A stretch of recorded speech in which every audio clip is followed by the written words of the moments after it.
the voice assistant.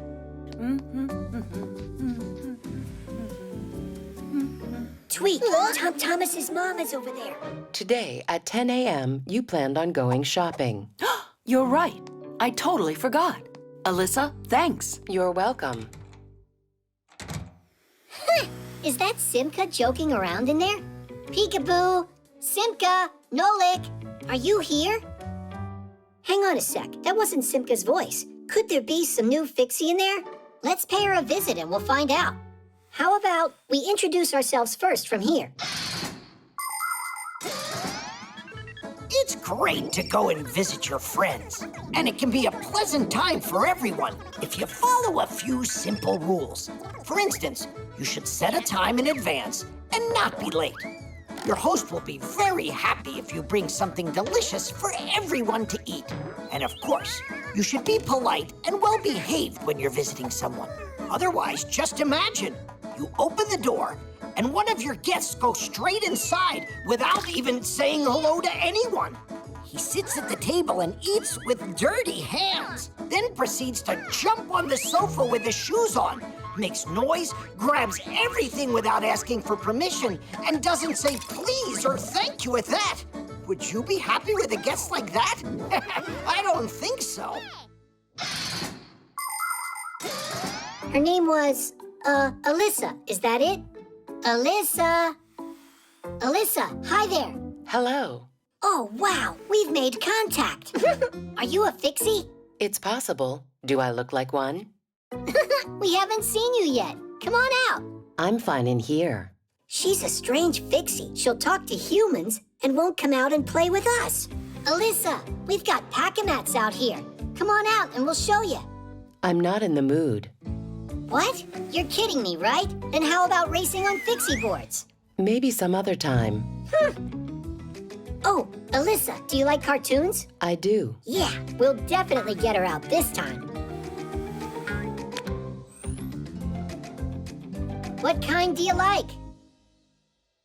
I just don't get her. Fine, we'll pick one ourselves. Turn on a cartoon about cowboys. One moment, please. Now you're in the TV? How's that possible? Hey, say something, will you? I wonder if she ran back over there. Hey, are you in here? She could have gone in the remote. Enough of the hide and seek, Alyssa. Come on out.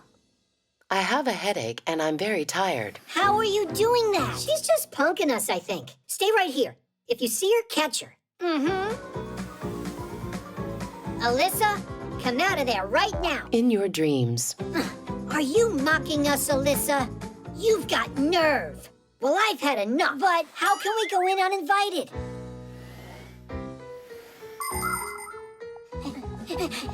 Over there.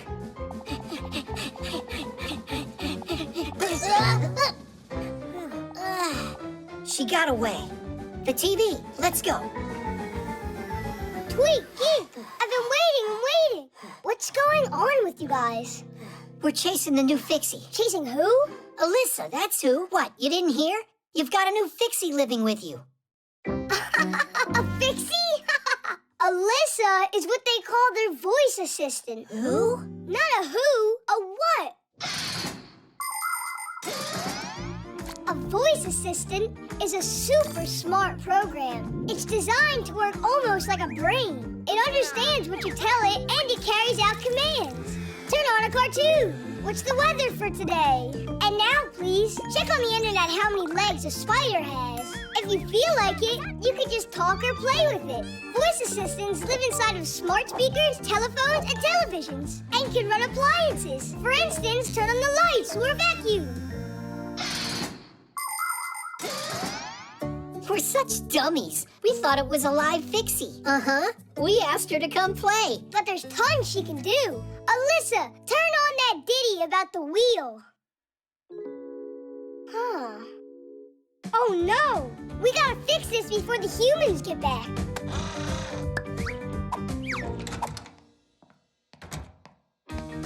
Alyssa, hi there. I need a good waffle recipe. Guys, faster! Alyssa. I don't know, 'cause electricity is my only food. Stop! What? Alyssa, I need a recipe. I can help you cook lots of different meals. Cool.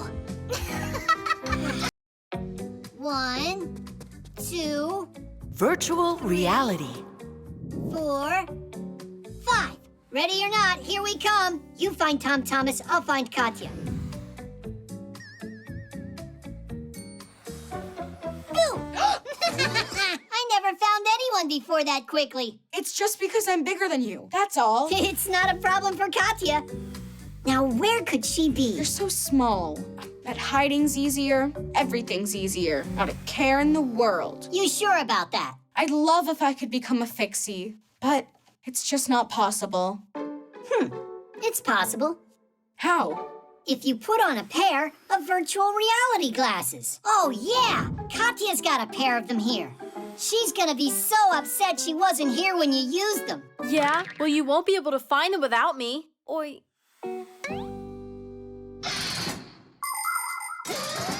Virtual reality glasses have a pair of lenses inside of them that are each projecting a different image. The left image is very close to the one on the right, but it's shot from a slightly different angle, making the brain believe it's looking at one 3D scene.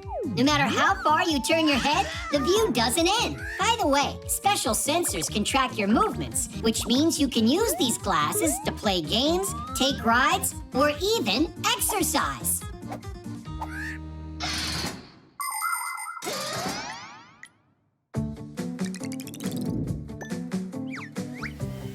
The game's done. What we made for you is so cool. You'll love it. Now we'll see what kind of Fixie you'd be.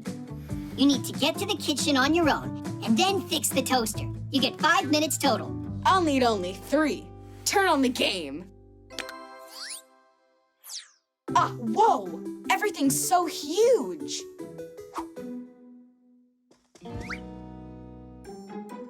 It's so high. Jump! To the floor?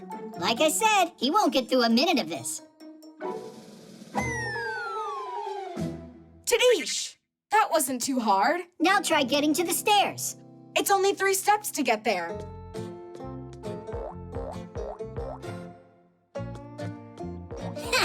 More like 133.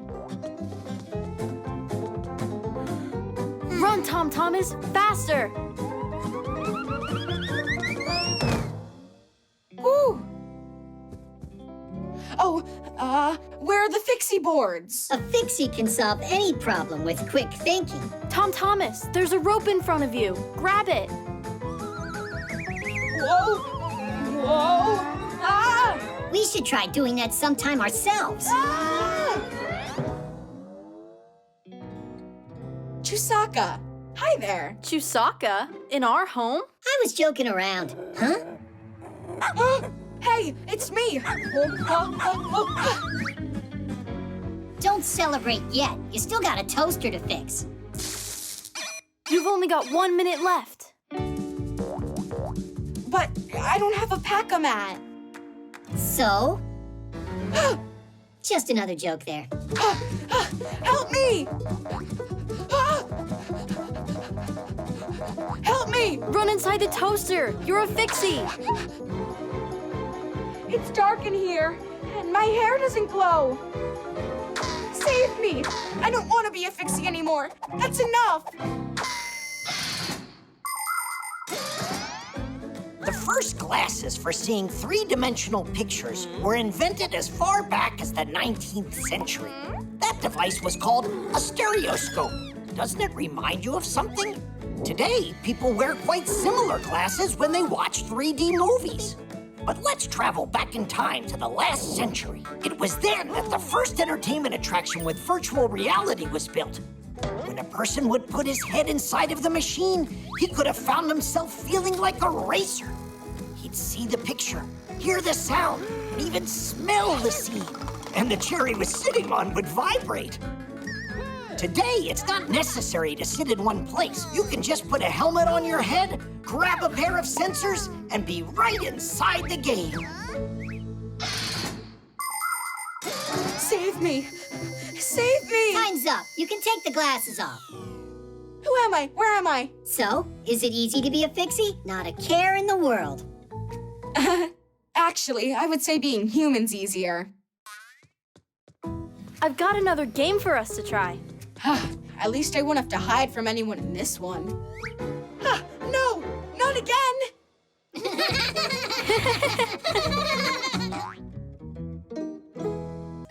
Four, The bones. 5, 6, This way. 7, Hurry. 8, 9, Where should I hide? 10. All right, ready or not. Oh, Tula, what happened? You're supposed to be hiding. Digit. There's, over there. There are bones in there. For real? Real bones? They're ancient fossils. Whoa. Wow. What kind of bones are these? A mammoth. A dinosaur. Let's put them together and find out. The first thing we need to do here, find out just how old these fossils are with a device to measure the bone's age. The professor and I were planning on testing all of these bones. How does that thing work? See for yourself. This bone's 1,000,000 years old. No joke? No joke. Oh, what's the picture on there? Just a decoration? Isn't that a radiation sign? Radiation? Isn't that stuff dangerous? In small doses, it's not dangerous at all. And if you're really interested, this kind of radiation's called ionizing. Ionizing radiation, or just radiation as it is more simply called, is a powerful force. Although it can be dangerous if handled improperly, when used safely, it can be very helpful. In airports, subway, and train stations, radiation is used to inspect luggage. If someone tries to sneak their pet cat through security in a suitcase, it'll be discovered right away. And that's not all.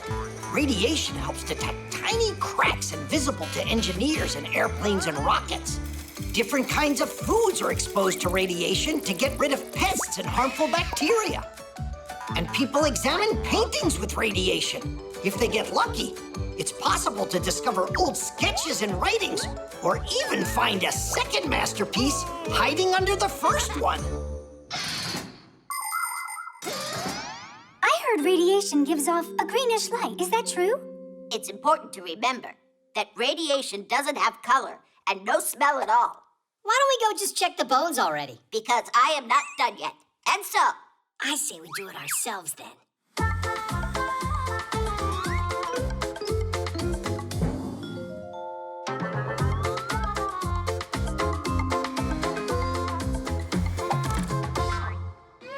It's just some regular fish.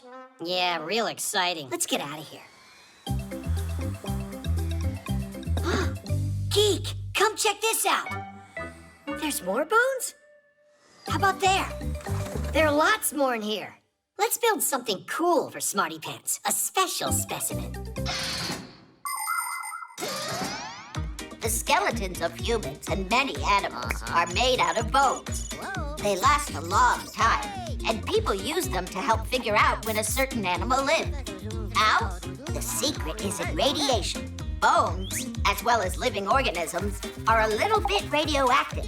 In specially equipped laboratories, scientists can take a layer of an ancient bone and pass it through a special machine.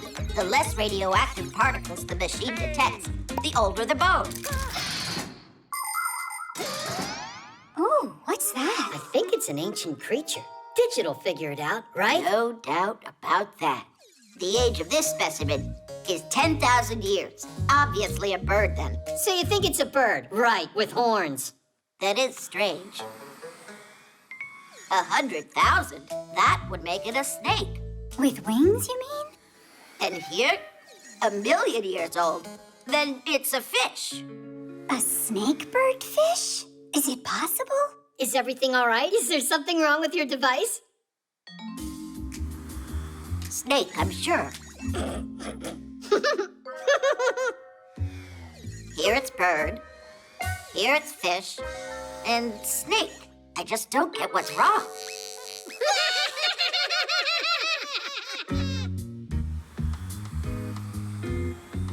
Digit. Could there be 3 skeletons in there? What do you mean, 3? Look, there are more bones in these boxes, and they're labeled snake and bird. And here is ancient fish. You played a joke on me, huh? It's not funny at all. Relax. We didn't mean to insult you. The truth is, your device was right. Not one mistake. Of course not. Radiation's a really good thing if you use it wisely and with proper care. Digit, you're so smart. By the way, you missed some important parts of my lecture. So let's start. Hey, I thought we were playing hide and seek. You're it. But, all right. Here I go. 1, 2. Dancing. Noontime. I'm starting the experiment.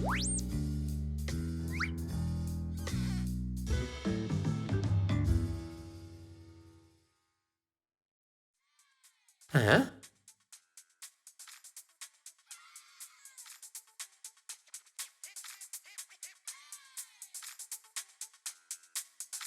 Just what is making that racket?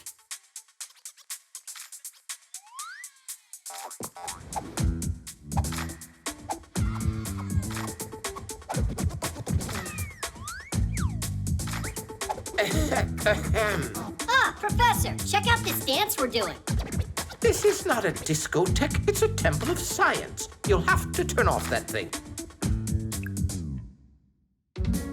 All right, the readings are normal. Dancing is something you can do anywhere.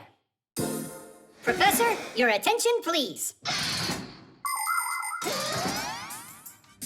Have you ever noticed how your arms and legs just want to start moving all by themselves when some familiar music is playing? Uh-huh. We might start clapping our hands, stamping our feet, or swaying side to side. That's all part of dancing. Ancient tribes believed that dancing could change the weather or scare evil spirits away. Now, most people dance just for pleasure. It's not only fun, but good for our health, too, because dancing is like exercising to the music. But you see, science and dancing don't mix. Now I get it. The truth is that you don't know how to dance, right? I'm sorry to tell you, but your assumption is entirely incorrect. Yeah, sure. You're a dancing professor. Yes, of course you are.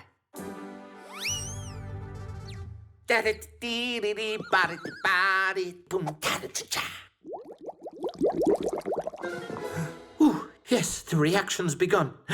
Let it run a bit longer. Only no more than a minute. Cool dance?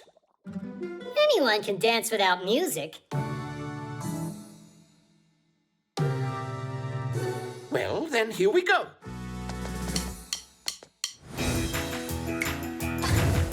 I wish I had a big computer that is an enormous screen. I would stuff my big computer with more games than you've ever seen. Computer, computer, computer, you are super. I play my computer and turn it up real loud. I play it all morning, all day, and in the nighttime. But no, that's not allowed. He's got an interesting style, kind of vintage. There are so many different kinds of dances in this world that it's hard to even count them all. For instance, the roundelay. In that dance, everyone holds hands with one another and walks in a circle. You can find a version of the roundelay in every culture. There are also dances for two, like the waltz, rock and roll, or cha-cha-cha. Some like to dance ballet, some hip-hop, and some tap dancing. As for me, I'm not bad at doing the twist. You start by twisting one of your feet, and now the other. Then you twist them both together. Well, what do you say? Shall we dance? Computer, computer, computer, you are super. I play my computer and turn it up real loud. I play it all morning, all day, and in the nighttime. But no, that's not allowed.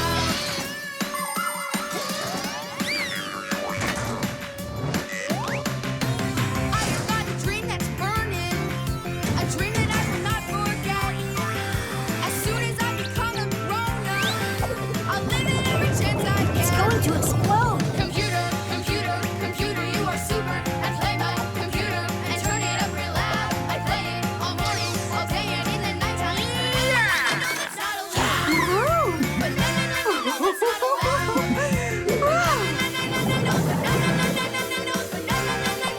Oh, no, it's not allowed.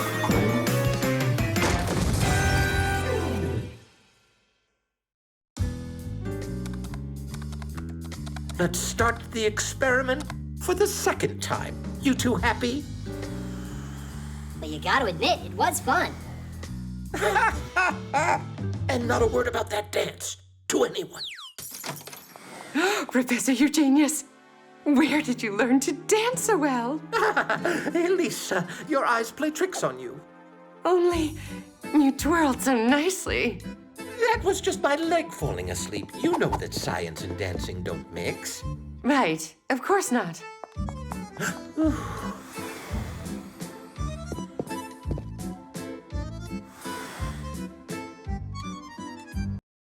The secret code. Gotcha. You can't get me! Oh! Hey, watch where you're going. The newcomers. What you hauling? Nothing. Yeah, you know, nothing special. Need help? We'll manage. Time to go. Or we won't finish our Essaprusen time. See ya. See ya. Esserpruse? Never heard of that before. What is it? Tweak and Geek are definitely up to something. Come on. Hey, what's an Esserpruse? What language is it? Any idea? I getcha. And they say you're smart. Hey, look at this. They're hauling more stuff. For the Esserpruse. And the sloot. You got it? All right, Fixies. Hold on to your hats. He said salute. Do you know that word? It's nothing good, I'm sure of that. I didn't like those newcomers from the very beginning. Am I the only one who doesn't know what's going on? There is the foul den of those evil boys. We've got to stop their wicked plan, or it's gonna be the end of us. How? I don't know. You got any ideas? I need some time to think. Now is not the time for thinking, it's time for action. I will scout it out. And I? And you, Nolik, will use this to keep an eye on them and tell me what they're doing. Esperuse and Sloot. Esperuse. I think I know what this is. A code. If a note written in a secret code falls into the hands of a stranger by mistake, she won't be able to read it. Because instead of having words that the reader can comprehend, the note is written with symbols for letters, or with letters in a mixed-up order. To crack the code, you need a key. Not a key for a lock, but the key that was used to create the code. If you have the key, you can use it to find out what the message says and send back a secret answer using the same code.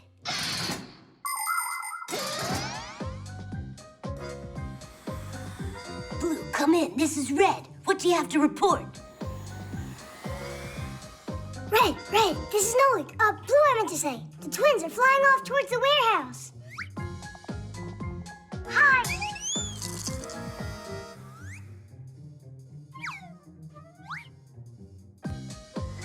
Look out! Blue, there's no escape. Hang in there, we'll save you. Digit, Red's over there. No, not Red. Fire. We've got to go save him. Ugh. It's the twins who need to be saved from fire. It's the what? They'll come in, we'll flip the switch, and it'll be Essaprusen for all of them.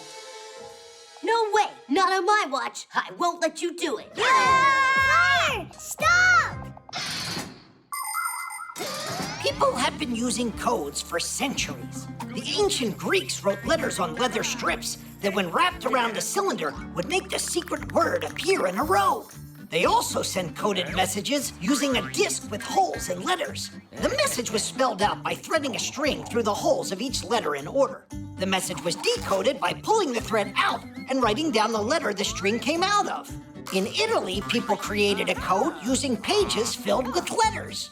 When a key with spaces cut out was placed over the coded page, the message would appear in the openings. Today, computers use numbers for encoding information. It takes a chain of numbers this long to code the word Tadish.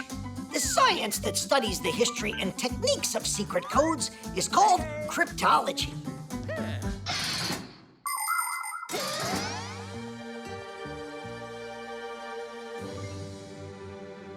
Hey, you never got taught how to knock? Our Essaprusen is ruined now. All right, since you're already here, then... Look at this. Where's the Esopruce? Look. Esopruce is just surprise, backwards. It's a secret code. We didn't want you to find out about it ahead of time. Come on up here, quick!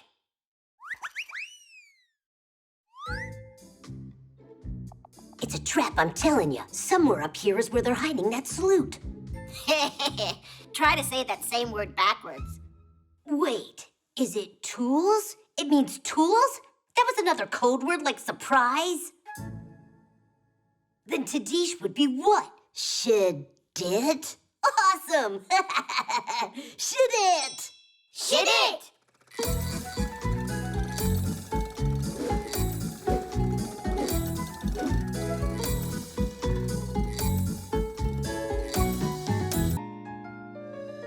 Plaster. Here you are. Decided to skip school again, I see. Oh, Simka, Nolik, have you seen this thing? Whoa! Professor Eugenius's head? Uh-huh. 2 heads of Professor Eugenius are better than 1. Only it's not done yet. It's Elisa's. She decided to make a statue of the professor out of plaster. But this is made out of clay. Yes, Nolik, it's clay, but this is the model. It was used to make this mold for the plaster to get poured inside. Let's hurry so we get to school on time. You go ahead. We've got our own work here to take care of. We need to check the plaster. It's a very serious job. I think you're serious cutters.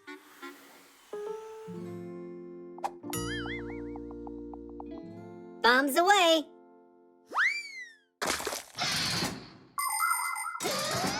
Plaster is made out of gypsum, a mineral mined in the mountains. It's turned into powder at factories. If you mix this powder with water, you'll get a dough-like mass called plaster. You can sculpt anything you want out of it. For instance, a statue or a column. The most important thing is to finish shaping the object before it hardens.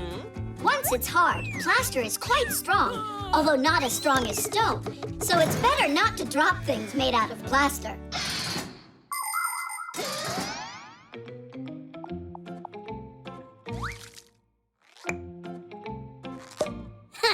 We are seriously well plastered.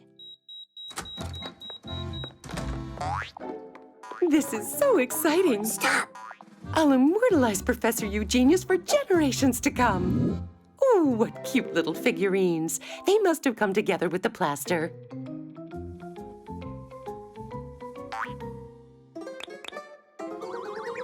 How about I paint you guys? I've got nail polish around here somewhere. What a bad mess. Let's run. High-quality plaster. Strong stuff. How about we turn into gears? We can't do it when the plaster's hard. Here you are. They're terribly unsteady. All right, should we go with stripes or polka dots?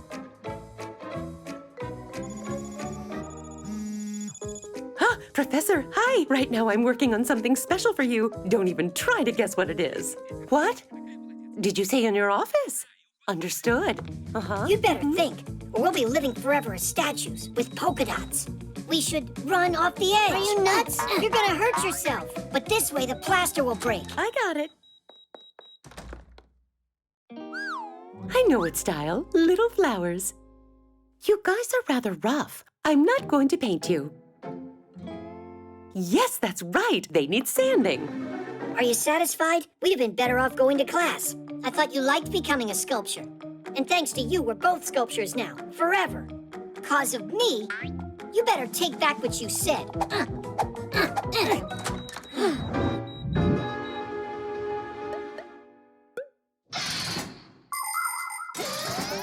Sculptures aren't the only things that can be made with plaster. Plaster's a good building material, too. With its help, it's possible to put up a new wall to divide a big room into 2 smaller ones. And that's not all. Plaster's often used in medicine for lots of different things. Dentists make molds and casts out of it to create braces or dentures that make teeth straight and beautiful.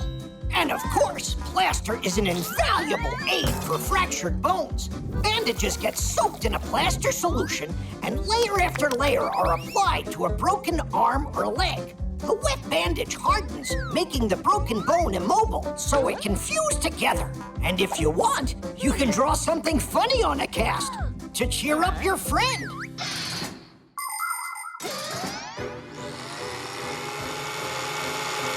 We're dead.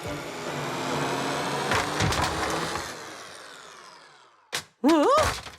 What's going on?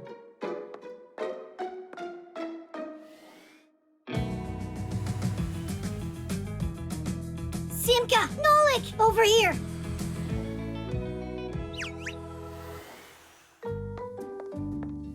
Where are the figurines? Professor Eugenius is coming soon. I need to finish everything. I'll find the figurines later on. They couldn't have run away. Goes without saying. Well then, tell me, class, what have we learned from the twins' serious study of plaster? You can learn a lot more with just your hands. Is that so? You think sitting in class is boring? All right, try standing and see if that's better. The hologram. I think it's 7. Yeah. Oh, looks like I've got that number on my card. You're so lucky, Fire. I know, right? Whoa! Chusaka! Hey, Chusaka, no! Aw, and I was so close to winning. I'm so tired of Chusaka ruining our games. Well, you know, dogs like playing their own games. And what? She has to play right here? Help me out. We'll put these back where they were before. Uh-huh. And then she'll just come in and mess it all up again. We need a way to distract her somehow. So, we're gonna feed her, huh? Not quite. We'll make a piece of candy for her. It'll be a hologram here on the phone. Chusaka will be busy trying to figure out how to eat it the rest of the day. That's great. But a hologram, how does it work? A hologram is a three-dimensional image projected into the air. It looks like a real object from every side, only it's translucent. You can look at holograms in your own home. To do it, you need to make a pyramid out of clear plastic. Any clear plastic box will work. First, cut out the 4 sides and connect them. The next step is to look for a 3D hologram video on the internet. Start playing it and put your plastic piece on top of the phone. Pretty cool, isn't it? Class, it's like real candy. Chusaka, get over here.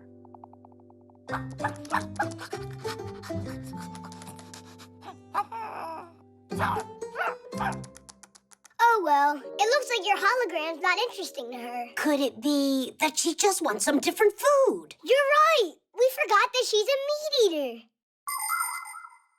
It's done. Quiet.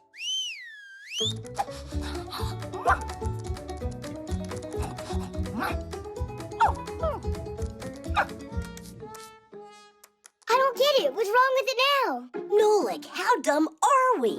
We made her some meat, but it doesn't have any smell. Done. Let's hide.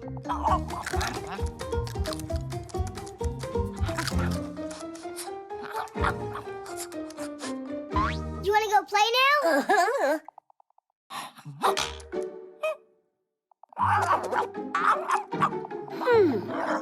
It wasn't the plan for the hologram to work like that. Fire, we gotta help her. Help her? How come? She's the one that did that to herself. Fire was just kidding. Tell her, Fire. I'm sure that you've seen how superheroes in the movies often use holograms. They might use them to call a partner or look at a map in 3D. But it isn't just in the movies. You can find this technology in real life today. With its help, scientists can make models of the human body that are easier to study than flat pictures. You can also find holograms in museums, both as items on display and as guides. There are teachers already giving holographic lectures, appearing to be right there in the hall. And in circuses, holographic images are being used to replace animals. Now, instead of elephants, dolphins, and lions, their 3-dimensional copies perform. And it's great! They're no less exciting than watching live animals. And this way, the real animals can be free to roam in the wild. Chusaka, no! Come on, stop chasing us, Chusaka! Chusaka, stop it right now! What's going on? You sad little thing. Who did that to her? Chusaka, just hang in there. I'm gonna save you.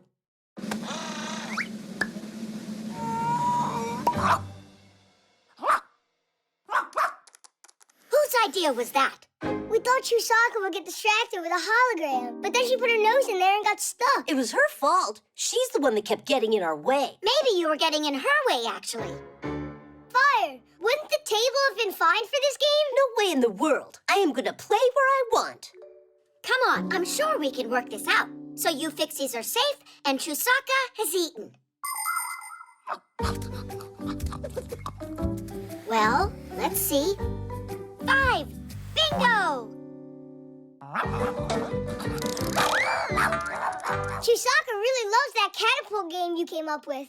And I love how she beat us in bingo. Just like always, best at everything. Maybe you didn't notice, Fire, but I saw you win a game today. What game was that? That scary one. That game of tag with Chusaka. The eraser. Nolik, did you get your homework done? Uh-huh. Then what is it that won't let electricity pass? An electrician? Maybe I won't get called on. Maybe I can cast you a spell for good luck. I wish I had a good luck charm that could protect against getting bad marks. If you would just do your homework, you wouldn't need to depend on magic. Simka, wait a sec. For my tests, I use this lucky charm a lot, That's an eraser. but a special one. It helped me get A's on my last few tests. Tom Thomas, please let me use it, just for one day. You? Well, I don't know. All right, just be careful with it. It's so heavy. It must be from all of that luck inside of it. Since long ago, there are many people who believe that charms can bring good luck to them and protect them from all sorts of problems. Their charms can be any ordinary object, like a looking glass, a pen, or a doll. There are other people who believe that stones, feathers, or animal fangs can have magic properties. In ancient times, even a handful of sand could be regarded as a lucky charm. Before going on a trip, travelers poured it into their pockets in order to ensure their safe return home. Yes, stories about the magical powers of objects sound appealing, but so far, scientists have not been able to confirm any of them. That's why it's important to remember that you won't solve your problems with the power of a lucky charm, but rather with the power of your own mind.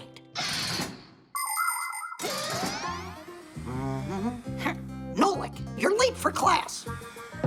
And what did you bring the eraser for? Let's see. First, we're going to hear from... Maybe it'll help me too, Nolik? Hey, leave it alone. Simka. Can you tell us, what is that? That's an electric circuit with a lamp. That's right. And who is going to tell us It's working. why the light bulb in this circuit is glowing? Do you want to try it? Digit, the light bulb is glowing. Can you tell us why? Yeah, because there's a filament inside the lamp. Mm-hmm. And it gets heated up by the electricity running through the wires. Just a coincidence. Can I try it too? Go ahead. There's enough luck for everyone. I'd look at my homework if I were you.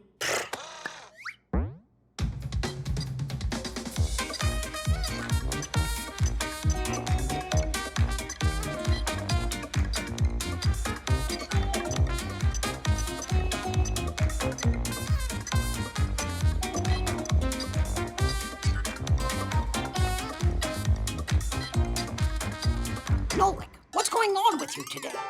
I'm asking you for the third time. What is it that won't let the electricity pass?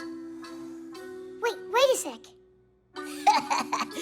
He needs a second for his charm to give him the answer. Ah, that's what it is. And so? And nothing. It helped everyone else but me today. Actually, your charm does hold the answer. Can you tell us what it's made out of? It's made out of eraser. And erasers are made out of what? We can't keep stretching our lesson out like rubber. Is it rubber? Erasers come in all shapes and sizes. They're made out of rubber, a material derived from latex, the sap harvested from rubber trees that grow in tropical countries. Although today, most rubber is a synthetic made at factories. The rubber sap is mixed with dyes and sulfur to help it solidify, and then the mass is heated and formed into a sheet. After the sheet cools, it's cut into pieces that can be used as erasers. By the way, the very first erasers weren't made from rubber, but from bread.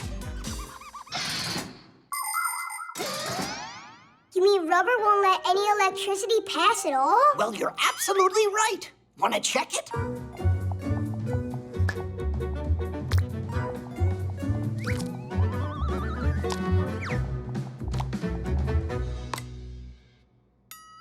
It really works! It doesn't work! Well done, Nolik. How was it? Did you get some luck from my charm? For sure! You're kidding, right? I was just joking. It's just a plain old eraser. No, not at all. I got an A using it at school today. But I know I'll be even luckier if I do my schoolwork. Are you sure? 'Cause Tom Thomas might have another one of those good luck charms around here. The recording.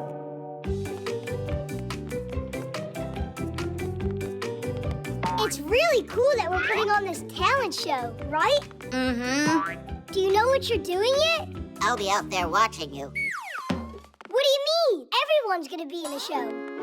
I'd rather not. I hate to perform. Come on, you'll be great. You can...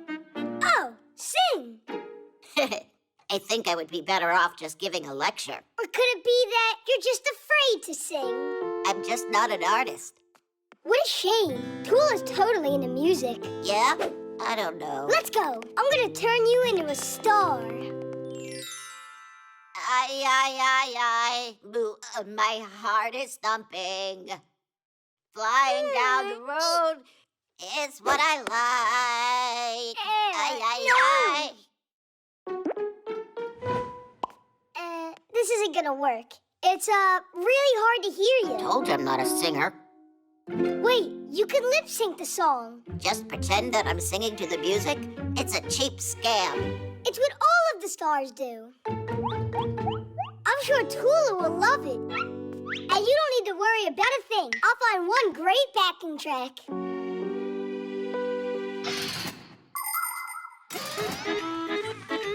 A song can be performed live or played from a recording. Do you know how a recording is made?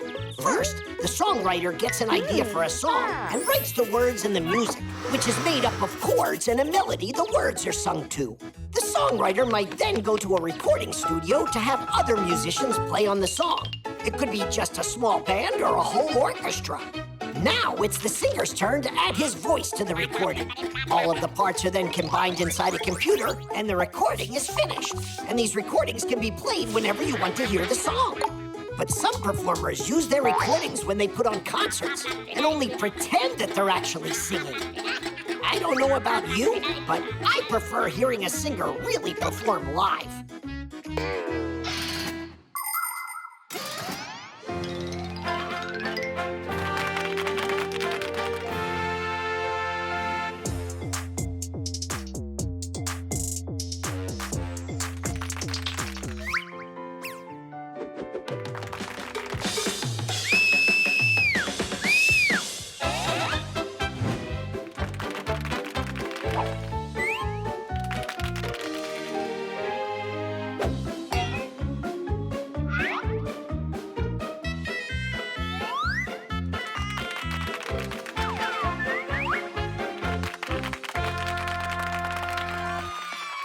Go, you're next. Maybe I should give that lecture.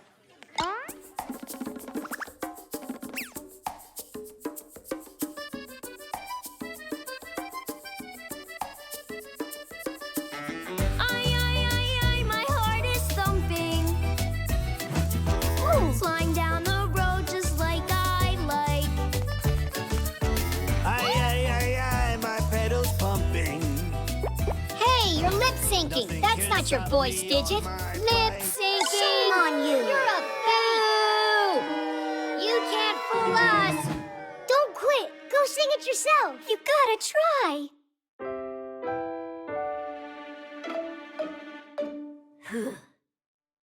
Let's ride our bikes from town to town. Let's ride our bikes the whole world round. We'll ride the day through because we love to. And then tomorrow we'll go and ride again. I, my two-wheel wonder. When traffic's jammed, I slip right through. I'm unencumbered. I am the driver and engine too. Let's ride our bikes from town to town. Let's ride our bikes the whole world round. We'll ride the day through because we love to. And then tomorrow we'll go and ride again. We'll ride the day through Because we love to. And then tomorrow we'll go and ride again. You see? I told you I'd make a star out of you. The sleigh.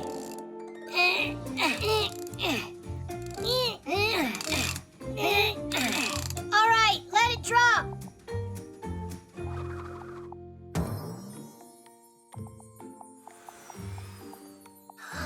Look at that. Oh, it's a shame humans have Santa Claus and Fixies don't. What makes you think that they don't? You know, Santa's bringing presents later today. And while he's visiting, he'll even give you a sleigh ride. For real? Hooray! can I have a second to talk with you? What's all this nonsense? Where are we supposed to find some Santa Claus for this? I figured it all out. Tell me you're joking. No, I won't have this masquerade. Trying to do something fun for the kids is too much for you? Ah, I see. Can you put together a sleigh at least? I'll take care of the rest myself.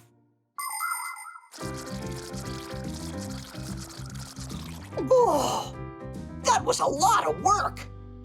Oh, wow! It's a sleigh! Santa Claus really showed up! Where is he? I haven't seen anyone here. Gotta go.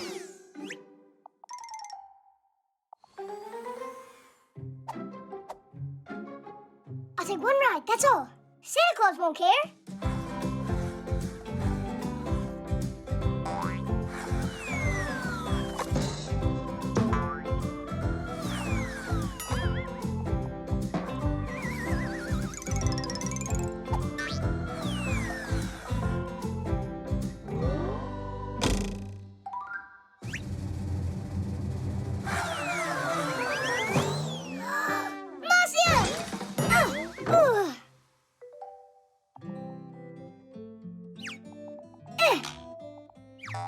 It's really broken. Santa Claus won't even talk to me now.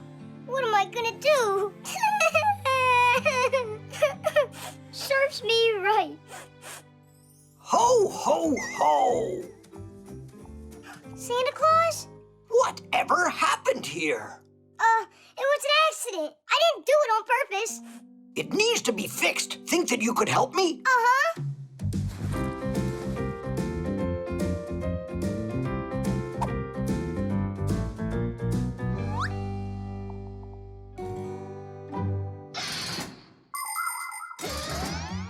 Sleds and sleighs are simple but very useful things. Just attach a seat to a pair of runners, and the sled is ready to carry people or loads. In snowy places where cars might get stuck, a sled can easily glide right on top of the snow. And if you harness a dog to one, no one will be able to keep up with you. There are even different kinds of sports that feature dog sledding. There are also people who attach sails to sleds so they can catch the wind and sail along the ice at high speeds. And of course, you can just have fun going sledding. The more people on board, the faster faster you'll go. You can climb to the top of a hill with your family and sled on down together. You'll fly so fast the wind might whistle in your ears. Hey, hey, hey! Look out below!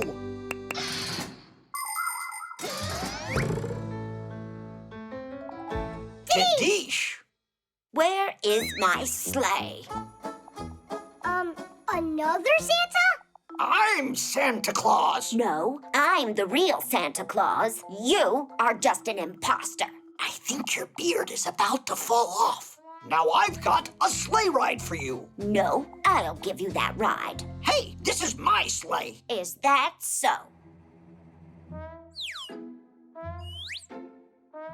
I got 2 Santa Clauses at once? Class! Wow, I am so lucky! You certainly are. 2 is much better than 1. Now that's one thing we agree on. Oh, wow. Looks like a Santa Claus party over here. Isn't he cool? Which do you mean? The one that looks like Nolik's grandpa's or our Basia? So, are you ready for your presents?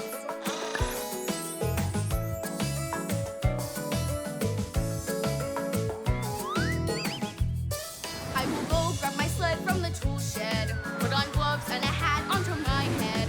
Then I'll go, then I'll go, then I'll go.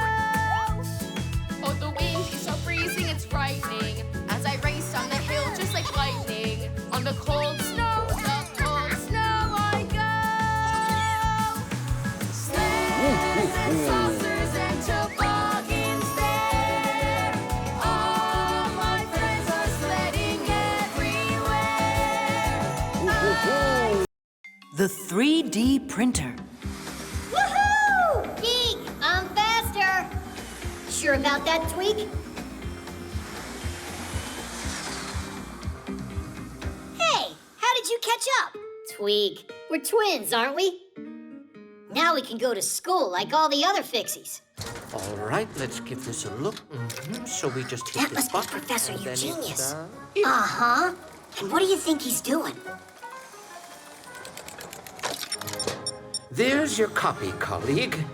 It's hard to tell us apart. I am sure your class will love it. They're gonna love meeting their new classmates. Simka, Nolik, and I haven't told anybody about them yet. A surprise? That's exciting. Only, shh, it's a secret, so keep it quiet.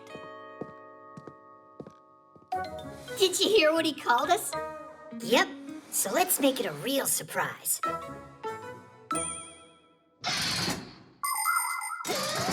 It's not easy being twins. Everyone mixes you up all the time. Anyhow, I'm Tweak. And I'm Geek. You think we're both the same? It's not true. Tweak, he writes with his left hand and is very ticklish. And Geek grabs his stomach when he laughs. Geek loves fooling around with computers. To find a bug in a program or outsmart a virus, that's his world. Tweak, he's a master of practical jokes. And together, we're a team that's always coming up with something new. Speaking of new, Geek and I, we've never gone to Fixie school before. It's true. Basia was homeschooling us. But when we met Simka and Nolik, we decided to give it a try. It sounds interesting. Although, I doubt we'll be here for long.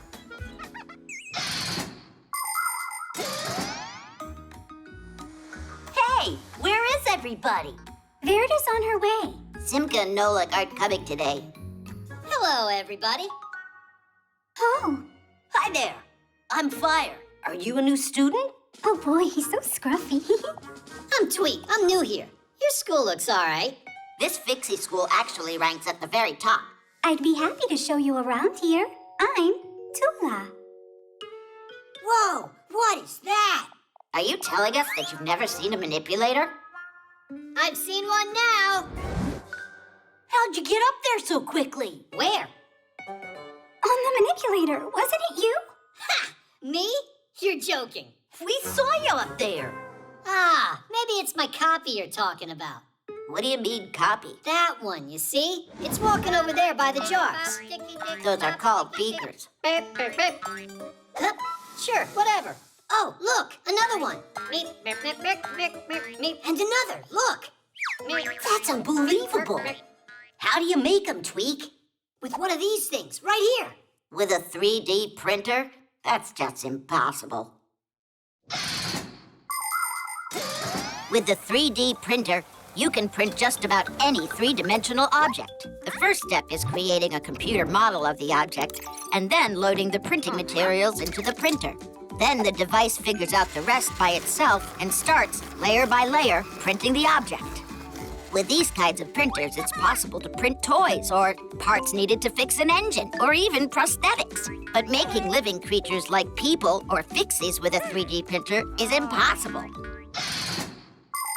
I see, you're a smarty. I'm Digit. Well, I know something that you don't. Wait a sec, I'll show you.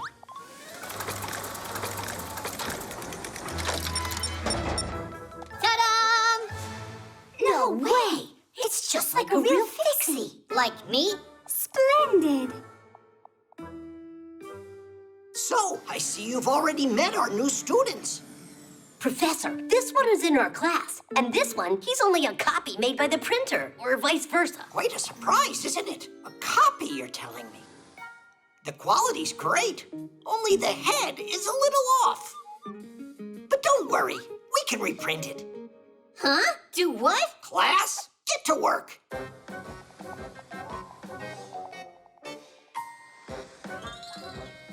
Hey! Stop! It was a joke! That's not a copy! It's my brother! I'm Geek, and he's Tweak. Twin brothers for real? Splendid. And we were about to shove you in there. I told you that this was impossible. It's time for class. Is everyone here? Not quite yet.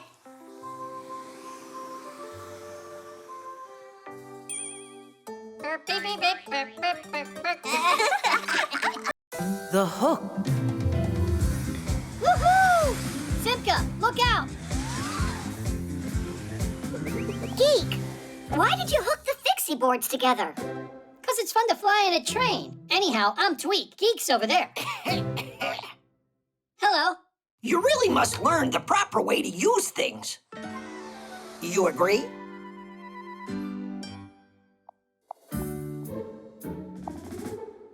How can we do that? If you start coming to our school, you'll find out. And when can we start? Well, that depends. First, your parents and I have to meet. How about today? Good. Oh, yeah. Ah! Hooks are not something to count on. Ugh. Actually, they're counted on every single day. Hooks are not just for hanging up keys and coats. At a construction site, you can see hoisting cranes using hooks to move heavy loads. Fishermen use fish hooks, and mountain climbers use special kinds of hooks with a lock called quick links. With some yarn and a crochet hook, you can make a beautiful scarf. In the movies, pirates often have a hook instead of a hand. And that's not all. Even the beaks and claws of some birds are hooked to make it easier for them to eat and hold on to branches.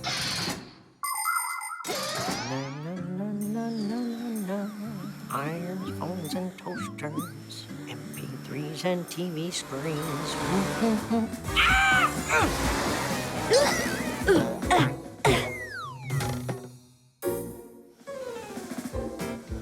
Are you all right? You've got to be kidding me. My apologies. So, how many other Fixies have you gotten with this hook? What? That isn't mine. Looking at you, one would think you're a respectable Fixie. Oh, really? Well, someone your age shouldn't be a daredevil in the air. Huh. So you're saying I'm old, is that it? Yeah, not exactly. That's enough, mister.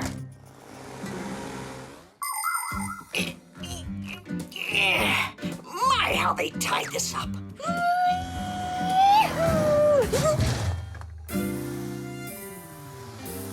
Wait a second, you again? it's you? How did you end up in here? It looks like I missed a turn. Actually, where am I?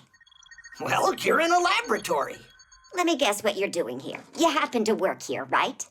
You're quite observant. At least one of us is. Don't you see I need help? I could get you out if I used the hook, but I'm pretty sure you'd rather I didn't. Just do it.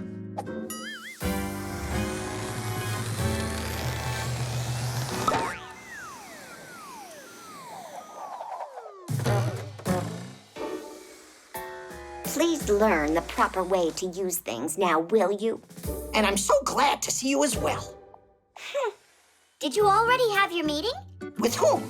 You said that you needed to meet with our parents. Basia! Basia? Children?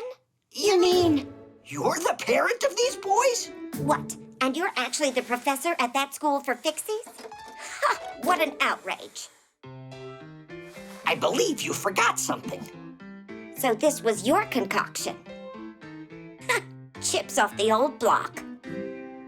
And generally on their very best behavior. You mean like you are, their grandma. A lot of Fixies are real homebodies, but not me, not this Basia. I've spent my life moving from one place to another. I've been all over the world. When I lived in Paris, I screwed into one of the legs of the Eiffel Tower as it was being built. And in Great Britain, I fixed a tea kettle for the Queen of England herself. It was lots of fun, although sometimes I did feel lonely. But then everything changed the day I found a pair of gears at a dump. They were a little rusty, but quite nice, and a totally matching pair. I cleaned them and put them into a mechanical clock, and then kaboom! They turned into Geek and Tweak. Now we live all together as a happy family in a human apartment. But we might not stay for long, because we're always on the lookout for our next adventure. It looks like Grandpa's hooked you in with that hook now, didn't he? Yeah, quite literally. I hope you'll remember that it was I who saved you with this thing. It was funny. I was thinking to myself, who's this mean old man that's dragging me? And with all that yelling of yours, I thought I'd go deaf. And what about Fixie School? Can we start going there? Why not? There must be a thing or two you could learn from the professor. But please, without the jokes, okay? We can't guarantee that, but we'll give it our best. Titties! The present. It's mine! Let it go! No way in the world! Tweak, Geek, are you coming or what? Do you still need our help with the notebook or not? We can't do it now! What's gotten into you?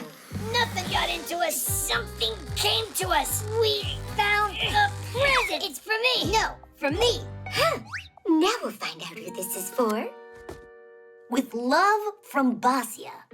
That makes everything perfectly clear. What isn't clear about it? There's only one present, but two of you. Because it's just for me. In your dreams, Tweak. Well, I know who this present's for. For the one that Basia loves most of all. Huh? The very first presents were amulets. People gave them to each other for good luck. Rulers would give gold, spices, and fur to the neighboring tribes as a token of friendship. Sometimes an entire nation would do the same, like when the Statue of Liberty was given to America by the people of France. Today, there are other kinds of presents to give. For instance, a day at an amusement park, or a ticket to the theater or the movies, because experiences can be presents too. And how do we find out which one of us she likes most of all? Parents like kids who have good smarts. Well, that answer's obvious. Why don't we confirm it? 115. Oh, I got the same answer you did. So who's smarter? Neither of you. You're both wrong. But that's my answer too. Don't you remember? You can't divide by 0. Digit, you're so boring. Parents like strong kids, athletic.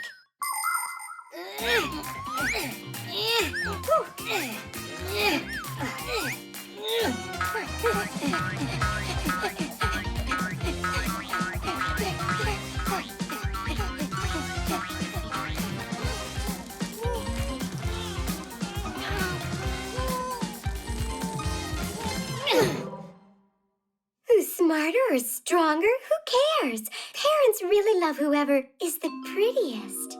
Really? So which of us do you think is the prettiest?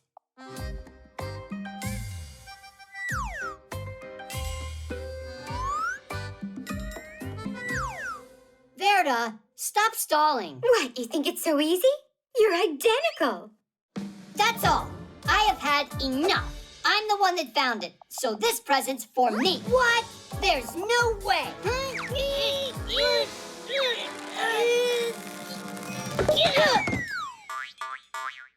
Lipstick?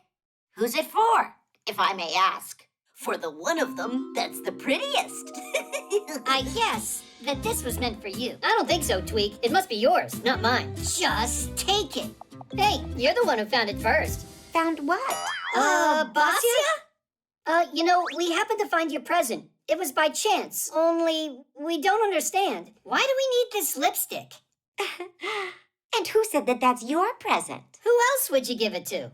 I gave this present to myself with all my heart. Huh? Well, today is my birthday after all. Did you forget about it? It's easy to bring some joy to your mom, grandmom, or sister on their birthdays. And you don't need to buy anything to do it. You can make a present all by yourself. For example, you can make a rose like this out of a paper napkin. First, you need to unfold it. Now, fold one side toward the center, but not all the way. And wrap the paper around 2 of your fingers. That will give you a cylinder. If you squeeze it, it will look like a flower bud. All that's left to do is tightly roll the second half of the napkin. That will be the stem. As you're doing that, fold a corner of the napkin up and you'll get a leaf. Beautiful. With a few of these roses and a bit of glitter, your birthday bouquet is ready to go. And your present won't wilt for a long time. Basia, we just had a little peek. Your present from us is cooler. Is that right? We want to give you a wish. Yeah, you can make any wish you want. Ooh, how nice. Do you remember how I asked you to fix the notebook? So, why don't you start with that? Let's go, Tweak. Let's go, Geek. We actually came over to help and to say happy birthday. Happy birthday, dear Basia. Thanks so much. We were just wondering, which one of your boys do you love the most? Is it the strongest or the smartest? Or the prettiest? To tell you the truth, I love each of them as much as the other. They both are good in their own special way. The fly trap. Now look and learn. Ha! You missed again. 'Cause I'm not warmed up, no lick. Lucky shot. Oh, and that time? What about it? That was luck too.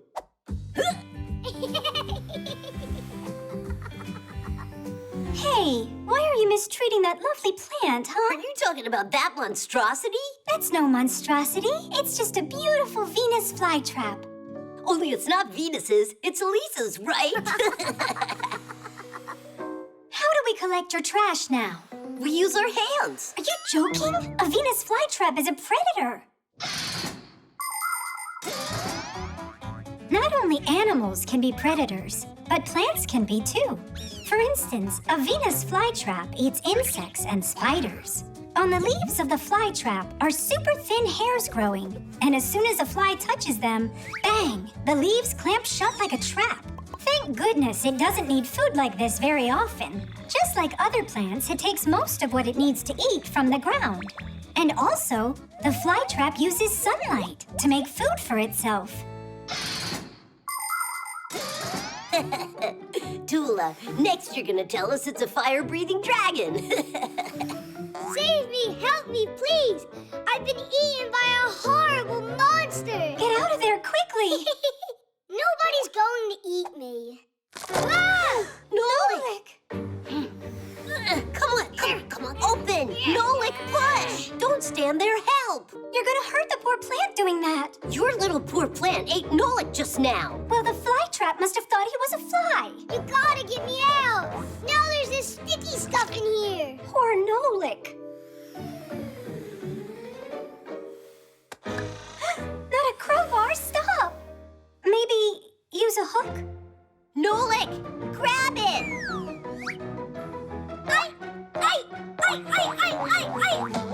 Well, do you have any other ideas? The flytrap is hungry, so why don't we offer it some food? Maybe then it'll let go of Nolik. Huh, candy! Fire! You can't feed candy to plants. It would love to eat that fly for sure. That would be sad. I'm scared in here. Stay calm. We'll figure out how to get you out of there. By the time you figure it out, there won't be anything left of Nolik to save. Oh, you dear Flytrap, be nice. How about you go and let out our Nolik? Ah! It's closing its mouth even tighter! Not for long. Fire, stop! The Flytrap will die if you cut it like that. I just don't understand. Are you worried for your friend or the plant? For both of them, Fire. Will you get me out of here? Nolik, wait a second. You always gotta butt in. Know why? Because you always do such stupid things. Well, you're a nuisance. And you're just what? a dumbbell. Nolik!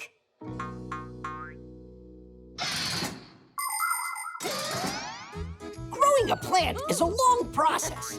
The first thing you'll need is to get yourself a pot. At the bottom, you can add small rocks to help the water drain better, so the roots of the future plant won't rot. Next, pour soil over the rocks, place a seed in a small pit, cover it, and then water it. And continue to water it whenever the soil dries up. But it's important not to overwater. To make the plant grow faster, put the pot in a warm and sunny place. In the winter and fall, when there are less sunny days, you can put your plant under a special grow light. Just remember not to rush. Try to be patient, and then one day your sprout will break through the dirt and then grow into a healthy plant, if you take care of it. Nolik, wake up! Nolik? Nolik. Oh, he's all right. I didn't get eaten? No, you didn't. You figured a great way to get out of there. You turned into a screw, and the plant spit you out. Tadoosh. Don't ever try that again, Predator. Who are you calling a predator? You're right, Tula. Forgive me. And Flytrap, I'm sorry for what I did. Maybe we should feed her? After what you did to her, let her rest. Although, I know how you could be nice to that plant.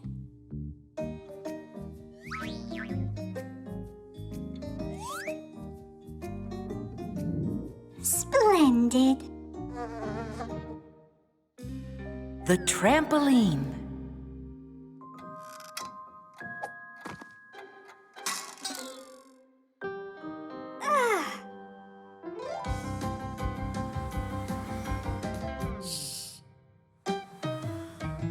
Tula, do you know where Simka is?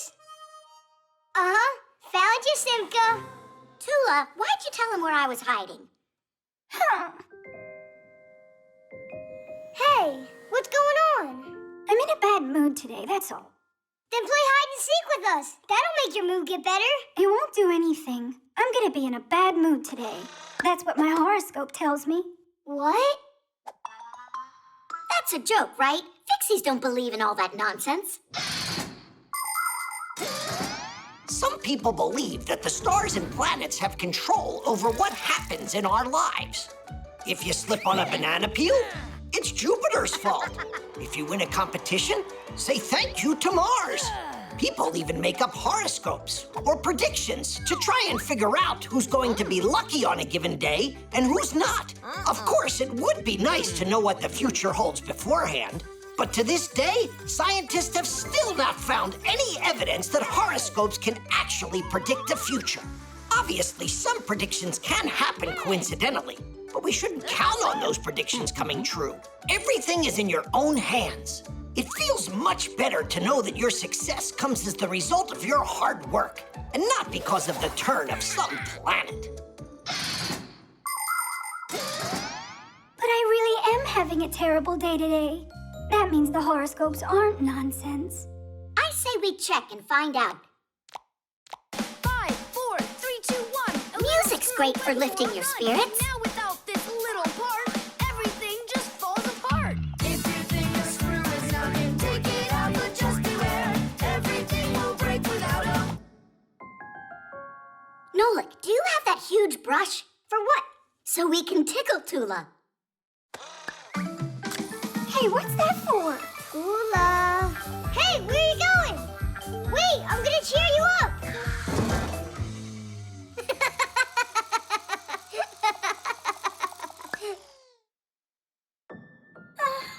How about we make her a fun house?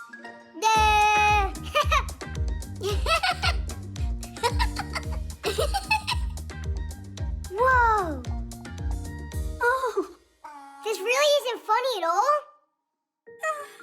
Oh, here's something we gotta try with Tula. Research by scientists has proven that your mood can improve by jumping on a trampoline. It's not too hard to build a trampoline. Springs are attached to a metal frame on one side and a durable fabric on the other. Some trampolines are like big balloons that are inflated with an air pump, and they can look like a ship or a castle or even a mountain. It's fun to jump high on a trampoline, but safety rules always come first. Otherwise, you can easily fall or strain a muscle. It's better just to jump for fun and let the acrobats perform their complicated trampoline feats. We don't have a trampoline, do we? Wait, I got an idea. Stay here. I'll be right Hang back. on, I want to go with you.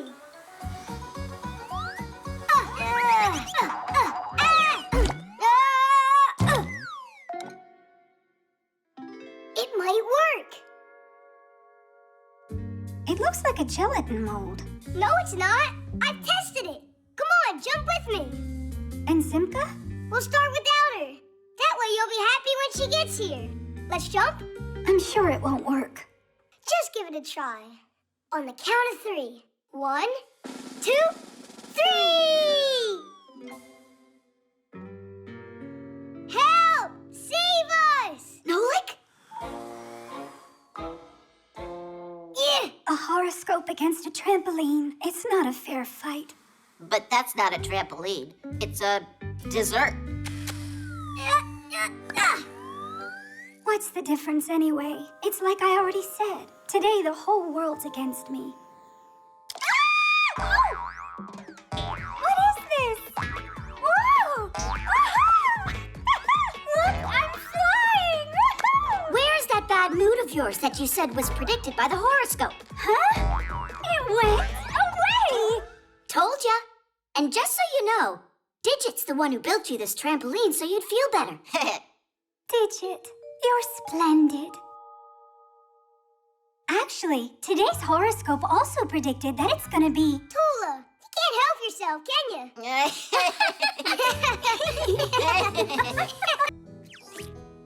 The hiccups. I'm gonna tell you for the last time, this is a bad idea.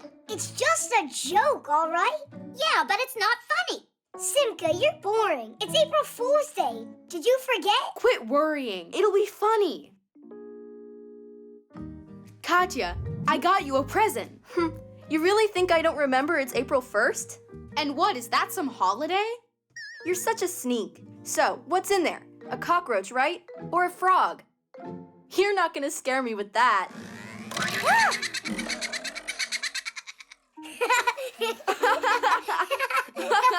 Come on, what is wrong with you? Haha, we got you, April Fool. You scared me half to death, you two. Hey, come on, we were just joking. Great joke. Way to go. You ended up giving the hiccups to her. Humans use their lungs to breathe with the help of special muscles, the intercostal and the diaphragm. When these muscles contract, you inhale, and when they relax, you exhale. On its way in, air passes through the vocal cords. If you swallow unchewed food, drink a lot of water in one gulp, or just get scared, then the diaphragm starts contracting uncontrollably. These contractions make the vocal cords close very, very quickly, which produces a sharp sound that is called a hiccup.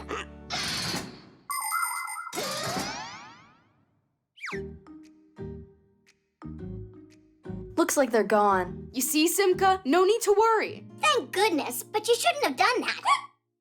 They're back. Katya, you gotta try holding your breath.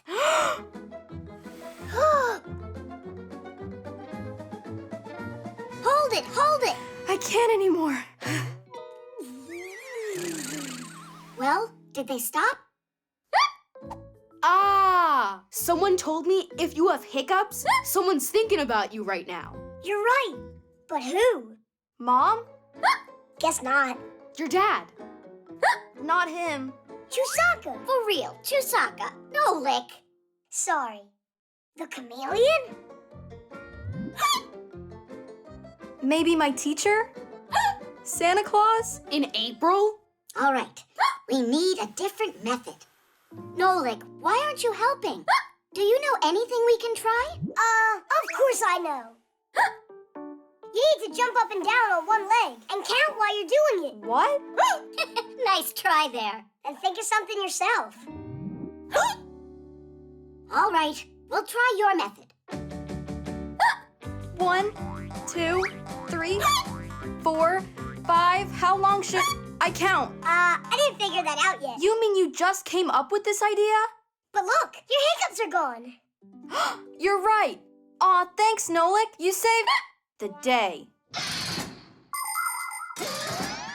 People like joking so much that they even came up with a holiday for it. April Fool's Day. For centuries, kids and adults have been playing tricks on each other on that day. For instance, 300 years ago, a crowd of townsfolk gathered together to watch a unique show. But when the curtains opened, there was nobody on the stage. But that's what happens, and if you're not careful, you could get fooled too. One time, they showed a story on television about harvesting pasta that grows on trees. And many people believed it. How funny is that? Yes, tricks and jokes can be lots of fun, but it's important that they not be mean. Before playing a trick on someone, think about whether you would find it funny if someone did it to you.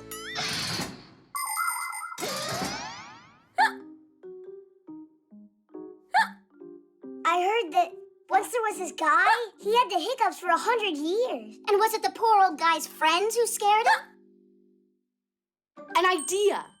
You need to eat something really sour. Do you have a lemon? Thanks. Why don't you eat it first? Why would I? You got the hiccups. It's all because of you and your stupid tricks. Well, it's not my fault that you can't take a joke. Ah! What was that? Happy April Fool's Day. And now it's you, Katya? Well, at least your hiccups are gone. Huh. You're right, they are. Simka picked a pack of pickled pack-a-mats. Hooray! Tidish!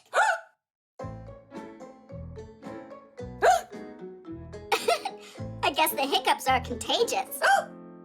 Just don't worry. I have a surefire way to get rid of them. The button.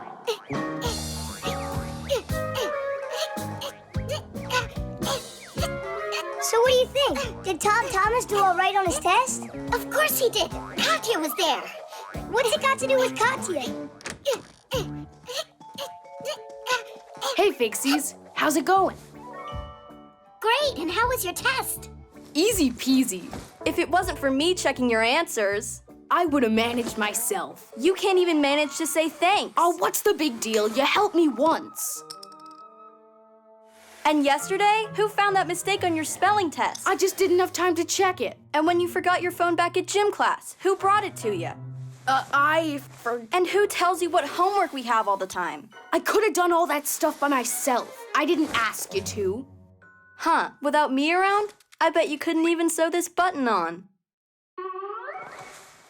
I'm so scared. Just watch me do it. I dare you. Fine. In ancient times, people stitched together their clothes with strong knots and kept them closed with sticks and thorns from different plants. The very first buttons were made out of stone, wood, shells, or gold. Really, just about anything. There was a time when the number of buttons on someone's clothes would indicate how rich that person was. As for the buttons on sleeves, first they were put on uniforms to keep soldiers from wiping their noses and mouths on them. Now we know better than to wipe our mouths on our sleeves. But nevertheless, buttons are still used today throughout the world as both a decoration and as a reliable fastener. Sewing on a button isn't very difficult, but it's very important to be careful and work properly with a needle so you don't hurt yourself.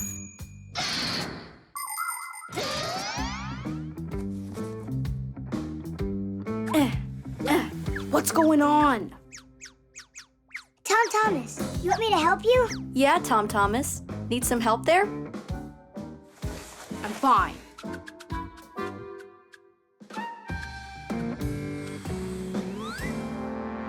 Tidish! You're practically finished, except for sewing the button on. You don't know how to do that. What's there to know, Nolik? Stop! How about you try practicing first on this? Be careful, that needle is sharp. Don't distract me. Ow! That's what happens when you forget to follow the safety rules. Here's the thimble. Know how it works? I can figure it out.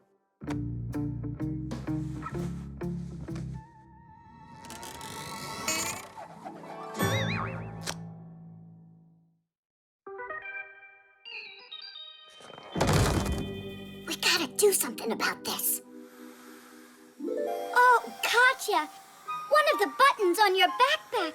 Look, it fell off, see? It's just awful. Tom Thomas, do you have another needle?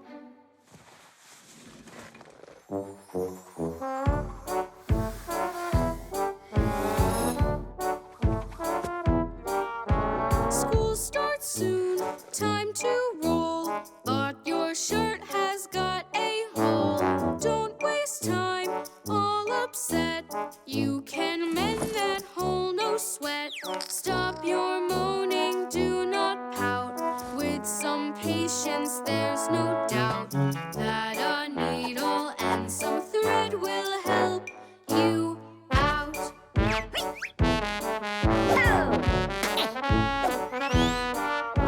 Brand new coat, warm and soft, but a button just popped off. Don't waste time, all upset.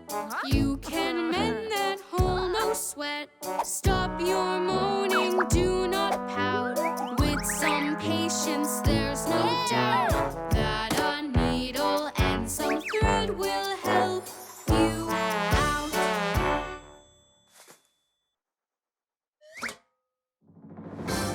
I said I'd figure it out, and you thought I couldn't do it. What? Why are you looking at me like that?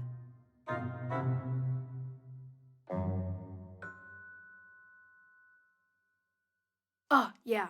Katya. Well, how do they say it? Thanks for helping. You're welcome. Good going. Only, you know what? I'm not going to check your answers tomorrow. You won't?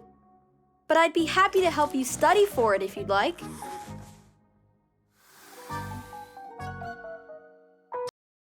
The tooth. Oh, what's that? It's new. Hi, everybody. Today, I've got an exciting test. I'm going to brush my teeth with this, the latest in electric toothbrushes. Oh, now that's speed. That's interesting. That's a seriously powerful motor. Yeah, works great. It really does make quite a buzz, but nothing to be afraid of.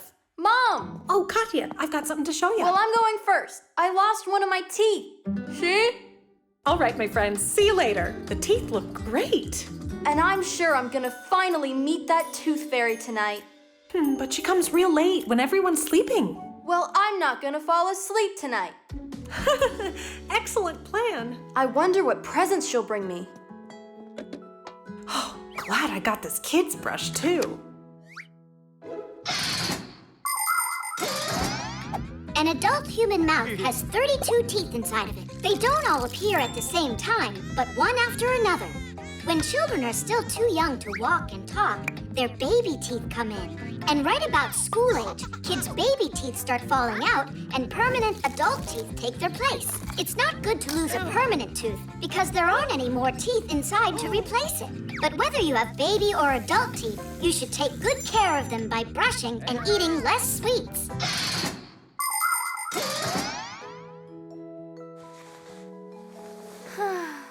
She fell asleep.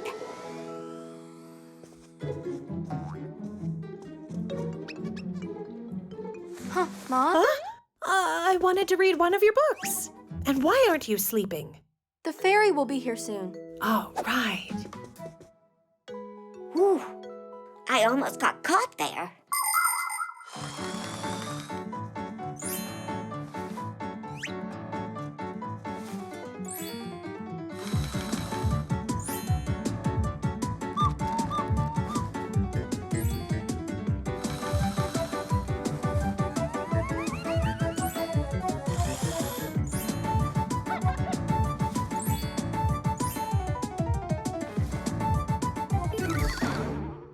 If she keeps this up, it'll take all night. I hope it's normal for tooth fairies to bring kids chocolate. A toothbrush would be way too heavy to haul. Huh? Mom, is that you again? A fairy! Uh-huh, the tooth fairy. I can't believe it. You're finally here. No. Just give me your tooth, and I'll give you a present and be on my way. Hey, your wings, they're not real, are they? They're just for decoration. I do my flying on a scooter. Oh, yeah. Wait, is that a pack-a-mat you're wearing? Who? Where? You've got a pack-a-mat. You're a Fixie. You know, I've stayed here for too long. I have to get going. I have hundreds of more teeth to collect all over the world. Kids are waiting. Ciao. You want my tooth, right? Oh, yeah, right. And please say hi to both Geek and Tweak. Uh-huh, I'll tell them. Oh. I see. You're the boy's granny. Oh, that's great. Shh. Do you know how to keep a big secret? Uh-huh. Yeah. I'm their boss, yeah. Well, I gotta go. Tadish.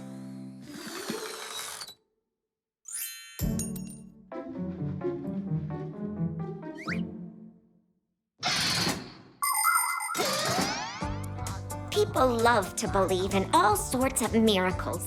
As soon as a child loses a tooth, it has to be put under the pillow. So a fairy or a mouse will exchange it for a present or a new tooth. Other young dreamers believe that their baby teeth are taken away by trolls or elves while they're sleeping. Some toss their teeth up in the air or bury them into the ground or throw them up onto a roof. Can you believe that? And some believe a lost tooth can help them achieve their dreams.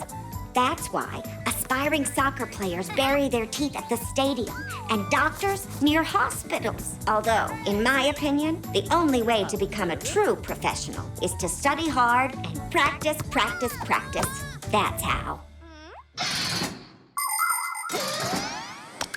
I am ready for my massage. Oh. Mom, take a look at what I got from the fairy last night. Are kids supposed to use these? Should kids use them more than anybody? Don't you watch my videos? Yeah, like every day. Haha, real funny. Your tooth fairy got a great gift for you. Uh-huh, and the chocolate was delicious. What chocolate was delicious? This toothbrush is just class. It brushes by itself. I wish it would do my homework for me. And what was all that about the chocolate? The headphones. Hi there, Tom Thomas. Bye there. You're not a friend of mine anymore. What? What did I do? Huh? Nolik? Hi there. You just said that I'm not your friend anymore. I said that to Johnny. I asked him to help me on my spelling test, to give me the answers through my headphones, but he said I just need to study. Wow, your new headphones. They're cool. Simka would love these. Hey, Nolik, do you think that you could help me out here? Of course I'll help you out.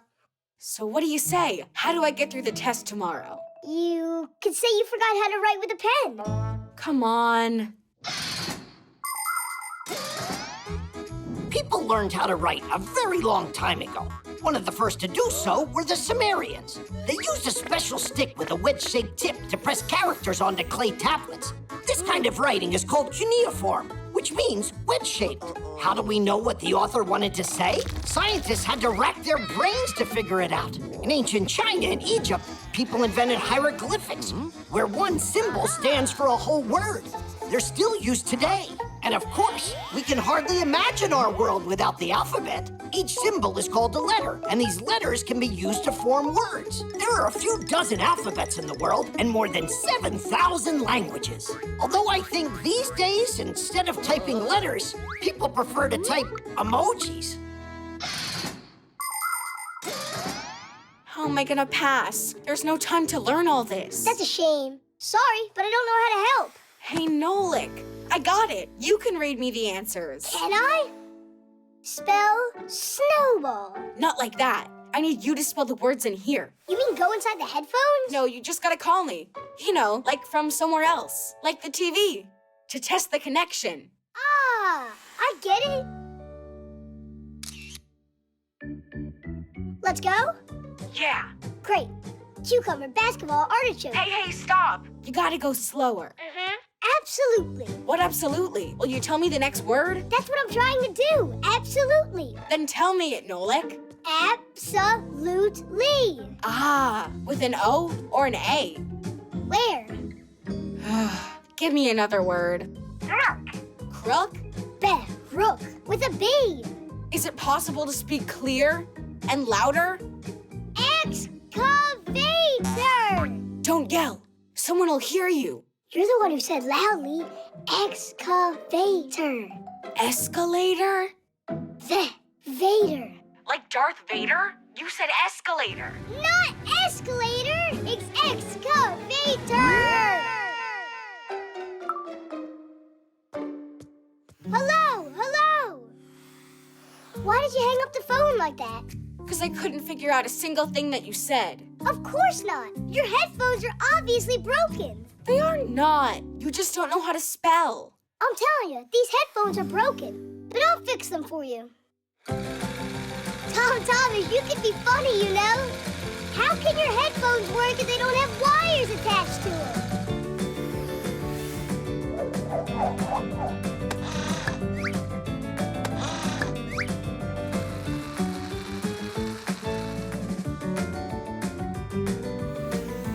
Here you go. Now I'm sure that you'll hear me. What were you thinking? These headphones are wireless. What are they? Wireless headphones get connected to a device via Bluetooth. This is the symbol for it. Click, and the gadgets each start sending radio waves so they can recognize each other. Contact made. Play your favorite music from your phone or tablet, and the sound will be heard in the headphones. After using them, the headphones need to be recharged inside their case that works as a battery. And if the headphones are big, they'll need to get plugged into an outlet to get charged. Class. Thanks for nothing. Some friend you are. I was just trying to help you out here. School sent a message. The spelling test got rescheduled. Hooray! Hooray! I'll fix your headphones. Now you have plenty of time to study for your test. Uh-huh. I can start tomorrow. Hello, Johnny. Want to come over and play? I'm here to study. Tomorrow's a science test? Really? Come on over. Diddy! The pump.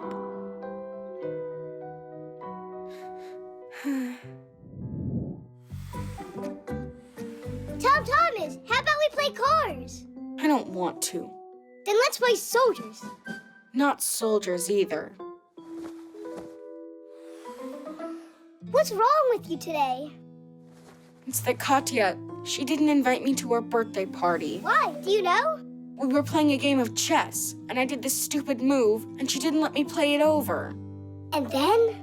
Then I told her she was a meanie, so we had a fallout. Just apologize already. It's so easy. And then wish her a happy birthday. It's so easy for you to say. I don't have a present. So how can I go? Do you have balloons? Sure, right here.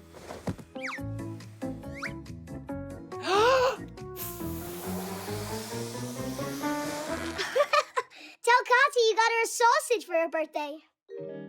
I can't bring this, can I? Wait a sec. I know a way that you could turn that into a doggy. Show me. Have you ever seen long balloons that look like sausages? It's possible to make animals, flowers, or even people out of them. Making things out of balloons has got a name. Twisting. That's because if you want to make them, the balloons need a twist. Take a balloon and inflate it, but not all the way. You need to leave a little bit of room for air to move. Otherwise, the balloon might burst. Make 3 short sausages at one end of the balloon. Next, fold and twist the 2 of them that are closer to the center. That will be the head and the ears. Now twist some more to make the neck, front legs, and the biggest part, the body. Then comes the back legs and the tail. And that's it. The doggy is done. Now go and try to do it yourself.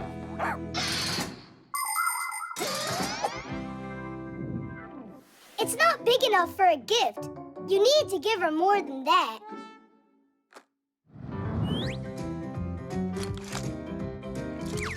The robot. A broken one? You think this car would be good? Maybe that could work. Oh, I forgot about this. It's a ball for exercising someone gave me a while ago. That'll work. Only you need to blow it up. It's prettier that way.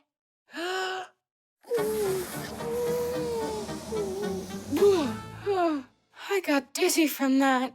Then how about a hairdryer? Yeah, or a vacuum cleaner. You've got to be kidding me. Blow it up with a vacuum cleaner? Oh, right, like you've got some better idea. A pump would work. The only one I have's for a bike. Great, get it. A pump is made up of a cylinder, a handle, and a hose with a nozzle on it. Inside hides a special part called the piston. When you pull the handle up, the air gets sucked inside. And when you push it down, the piston pushes it through the hose and into the ball. People can't blow air that hard or that quickly.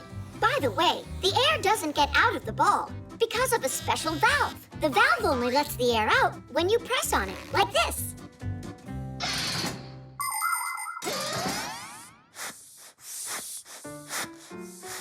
What inspired you to take out that old present after a year? Tom Thomas is going to give it to Katya for her birthday. Are you guys serious? You're gonna give her some old thing you don't want? Come on, Simka. The ball's practically new. I'd say used is more like it. A present is something you should put your heart into. And what did you put into that? He put the air in it. Look how he's pumping. Anyway, you can't give presents like that. Yes, you can. No. Yes. No. Yes. Ah!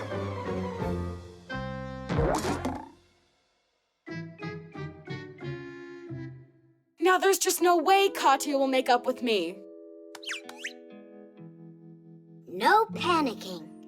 Oh, do you have more of those balloons? And we've got your pump. Everything's gonna be all right. Tom Thomas? Happy birthday, Katya! Happy birthday. Thank you. They're really pretty. And please forgive me about the chess. And you forgive me. Kitties! Katya, how about we never fight again? All right. Peace. While you two are not fighting in here, there, your cake will be eaten up. Nolik, what, are you worried that you're not gonna get any?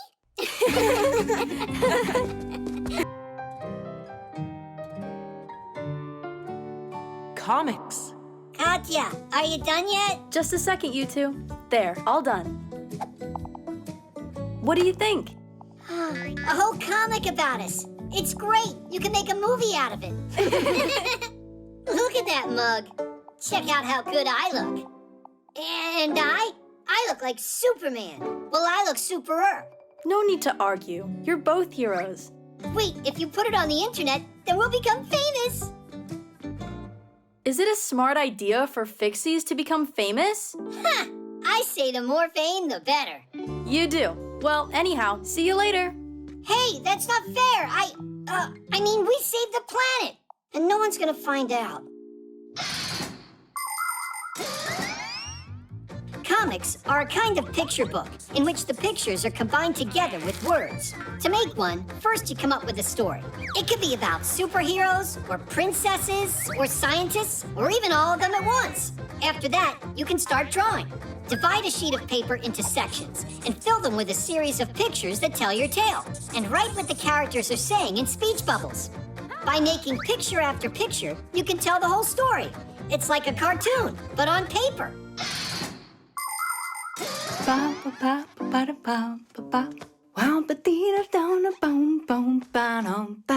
Wow! Oh, what is this? Did she really draw this all by herself? That Katya of mine is one talented kid. My subscribers are gonna love this. That talented kid keeps forgetting to charge her pad. This is gonna take forever. A good cleaning. That's what we should do to make it charge faster.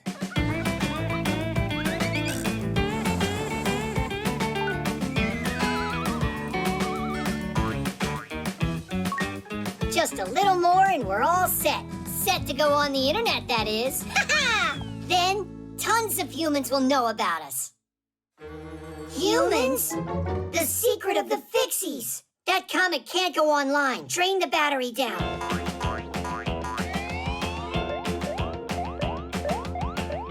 It's taking forever. Fixies feed off of the appliance's power. So, if we just pull the plug out, and then me and you charge ourselves inside, the pad will run out of energy. Only, first we're gonna have to drain ourselves dry. Drain away.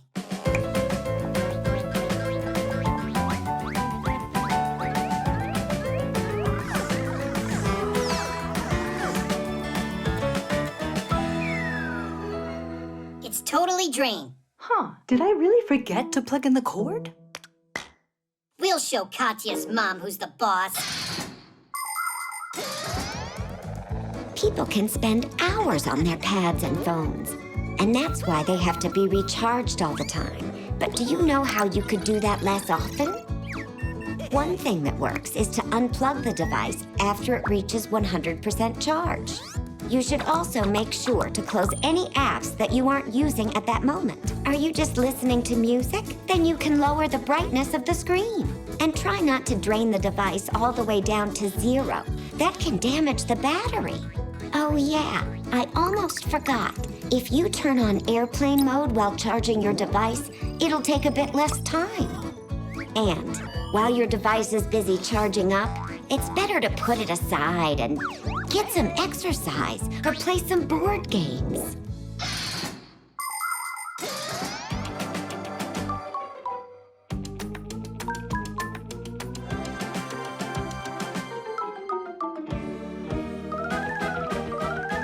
I'm worried I'm gonna explode. Hang in there, geek. Hang in there. We can't take it much longer. Mom, what are you doing? Wow, Katya, this comic that you made's just fantastic. I want to brag to my subscribers. I'd rather you didn't. But I'm proud of my daughter. You draw like a true artist. I want to draw a new one. This one's not great. The characters aren't right. Oh? Then go ahead and draw. We'll post it later. My live stream's about to start. Oh, the stars of the comic are here. That's not funny at all. It's really good that you didn't upload that comic. No way.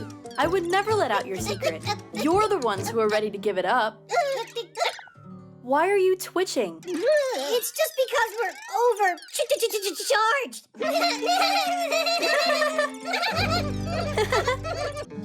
The guitar.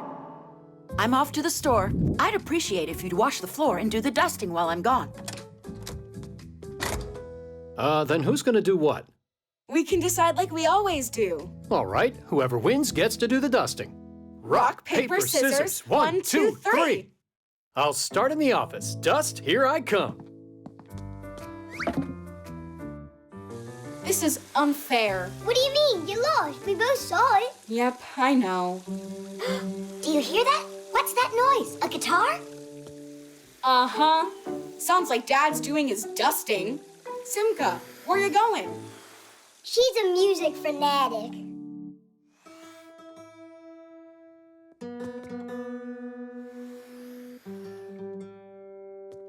Can't believe what I found. I haven't touched this guitar for so long. Sing a song? How about the dust? It's not going anywhere.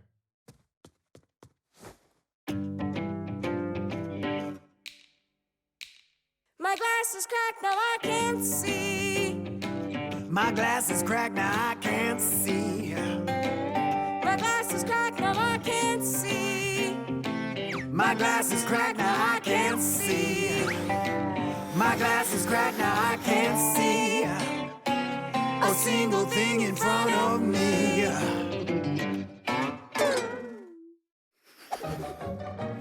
Well, so much for that. I don't have any new strings here.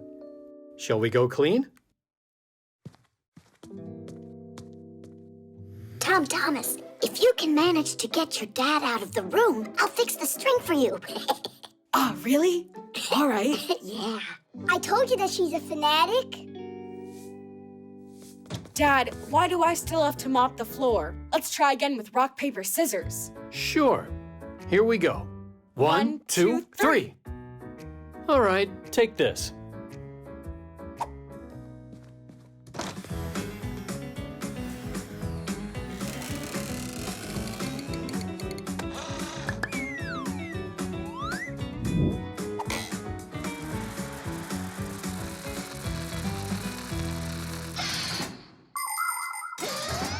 You can take a guitar with you anywhere you go. To your friends, to the country, or on a camping trip where you can sing songs by the campfire all night long. By the way, did you know that a guitar is called a plucked instrument? That's because the player plucks its strings with his fingers. When plucked, a string starts vibrating, producing a beautiful sound.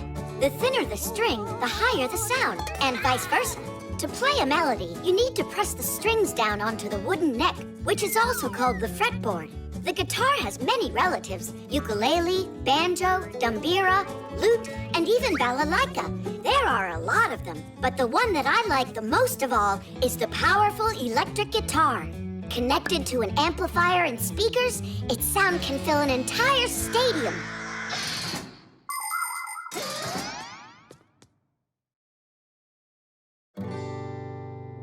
Class! Oh, whoa! How did you fix that? There was an extra string in the drawer. Then let's go back to singing? I'll get new glasses, then I'll see. I'll get new glasses, then I'll see. I'll get new glasses, then I'll see. I'll get new glasses, then I'll see. I'll get new glasses, then I'll see. Everything in front of me.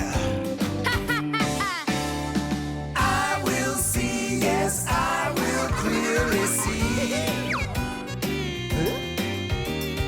With these brand new glasses, I'll be free. But I'm not sure how happy I'll really be if I see that you have been sneaking with me. I got new glasses and I see. I got new glasses and I see. I got new glasses and I see. I got new glasses and I see. I got new glasses and I see that you ate all of my candy. Why'd you have to do something like that? Mommy, Dad and I were singing a song. I can see that. Did you like it? Of course I did. And I really like how everything is so clean. Sorry. We were just about to get started. That's wonderful. And I'll play for you. 'Cause cleaning to music is fun. The hoverboard. Watch this. Woo-hoo-hoo. Bet you can't do that. You don't even have a fixie board. And who cares? My parents got me something really cool. A hoverboard. Look. You mean now people can have fixie boards? So cool. Can you do tricks on that thing? Heh, I sure can. I'd show you right now. But it's raining. And so what? Are you kidding? Hoverboards run on electricity. A hoverboard looks like a skateboard, but with bigger wheels that have electric motors inside. When someone stands on the board and leans forward, controllers send a signal to the motor. You can start going. It can not only roll forward, but backwards too, and even spin until the battery runs out of power. But you can always recharge it. And remember not to ride through puddles or mounds of snow. If water gets inside, your hoverboard can easily break. Then just ride your hoverboard in here. I can't because it's an uneven floor. Or could it be that you don't know how to ride it? Hup. Ta-da! Good, now start riding. It won't go. Ah, you forgot to turn it on, that's it.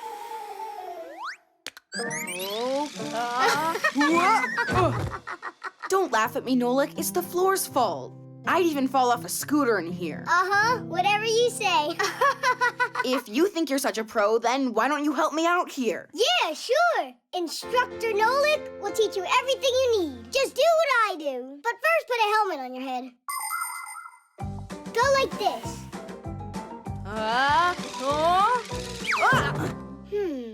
How about you jump on it with both of your feet at once?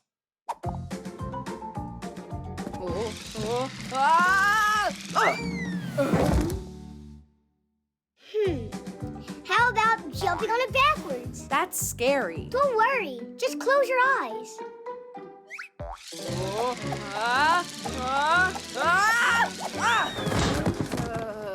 Hey, I was joking. Well, at least the helmet looks good on you. What good's this helmet with a trainer who's no help at all? Really? There's no trainer who can help such a lousy student. I can learn without you. Fine, go ahead. What are you two arguing about? He told me that he knows how to ride his new hoverboard really well, but the only thing he knows how to do is fall down. In the first place, you should never be riding that thing inside. Everybody knows that, except you. But while you're at home, you can learn how to get your balance. I can show you how. Only first, put on your pads.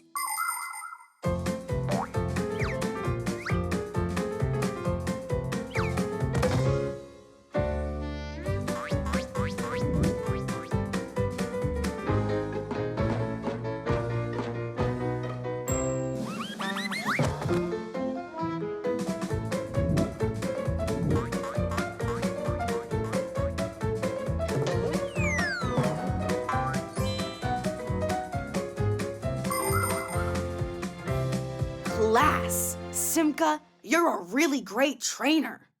Now I can finally start riding. Simka! I can't stop! Wait, where are you going?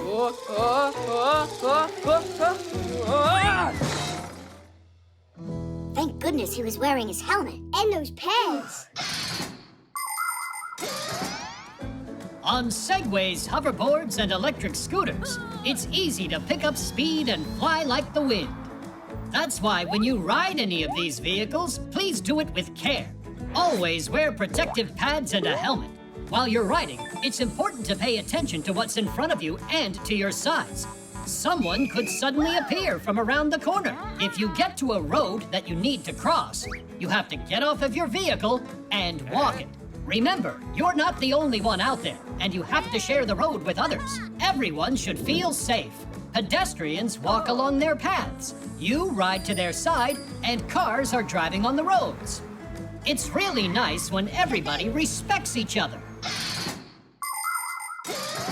Ouch, that hurts. Tom Thomas, are you all right? Didn't we agree we'd go outside after the rain's over? What? Couldn't wait to give it a ride? I hear ya. I want to give it a little ride, too. Now just sit back and watch your dad show you how it's done. Yep. As the saying goes, like father, like son. The photo editor. Good. Now turn. Give me a smile. Uh-huh. I hope I look really good in these. Stop worrying, Verda. You're in the hands of a professional. Aren't I a little pale in there? What do you mean pale? You'll look nice and green. Only I want to be striking. Is that better? Tell me how you did that. I got a cool editing program here.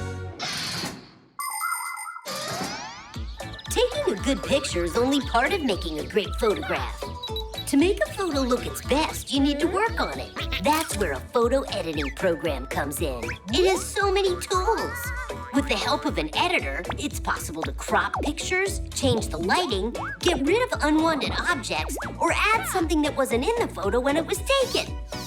Basically, you can make all sorts of crazy things. The only limitations are your imagination and skills. If you want, I could make your eyes bigger. You can really do that? I can make you real jewels out of all your photographs. Class, then give me long eyelashes. That'll be pretty. How about a crown, too? I think it looks great. Oh, Fire, you're a real pro, aren't you? Only I'll need some time to get it done. You know, it's a creative process. I get it, Fire, of course. I'm not going to be a bother. And tell everybody else they should come check out my super-duper photo studio.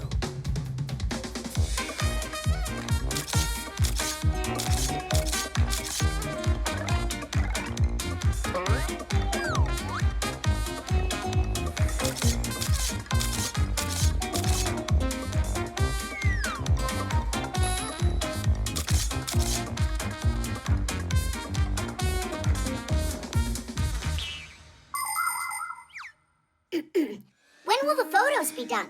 Patience. You'll see them as soon as they're ready. Now don't disrupt my creativity. Now that's a professional artist. Well, maybe I should make them even bigger. Is that enough? No, the bigger the better.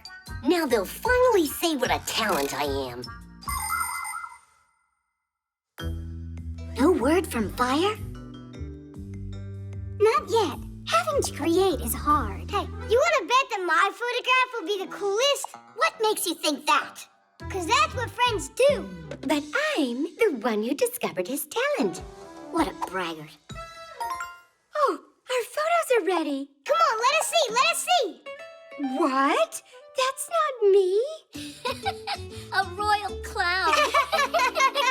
How about me? Let me see what my picture looks like. Are those supposed to be my muscles? Let me look at that.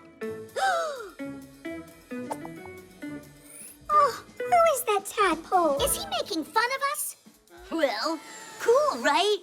So what? You think that I look like a clown? And what am I? Macaroni or what?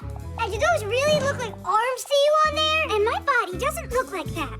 Come on, you gotta be kidding me, guys. I did just what you asked. But you made us look terrible. No, I didn't. I'm an artist, and that's how I see you. You know what, Mr. Artist? Don't do what you don't know how. Turn them back to what they were before. At least we'll look like us in there. I should even take off the crown? If that's what you want. You're so boring. The art of photography began way back in the middle of the 19th century. In those early days, it took around 8 hours to produce one picture. But even with all that time, the photos looked rather blurry and had defects. Photographic artists would touch up the photographs with paint in order to conceal the spots and scratches. Some of these artists even developed techniques where they scraped off parts of the photos and then painted whatever they wanted on top of them. Nature, outlandish animals, and all sorts of fantastic things. It was very difficult work. When digital photography was invented, it became much easier to fix a picture. Just load a photo into a photo editor and edit away. Now the challenge is trying not to go overboard. You want it, you got it.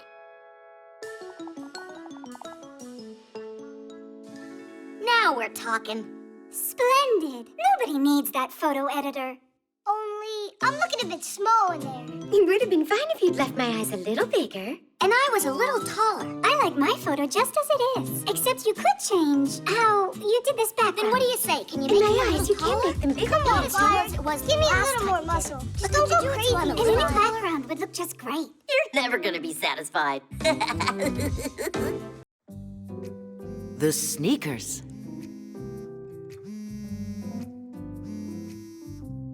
Good morning. How are you, Katya? Hey, Tom Thomas. Look at these cool sneakers my mom bought me. They light up. Whoa. Aren't they awesome? You don't have sneaks like this.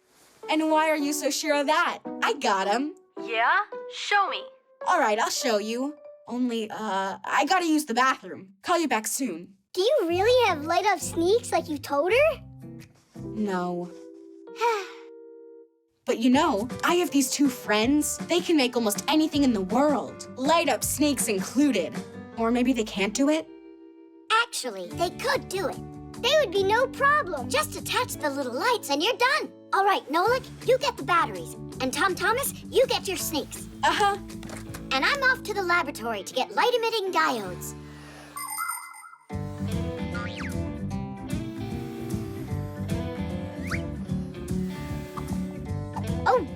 The soles on these are cool. Your soles are just like that. Really? The soles of sneakers are made out of a special material that is very springy, or scientifically speaking, shock absorbing. That's why if you walk in sneaks for a long time, or run or jump, your back and legs won't get tired. The bottom of the sole is never smooth. It has a lot of bumps and pits, or even spikes, so you won't slip on grass. Sneakers also have little holes or mesh, so your feet don't get too hot and sweaty.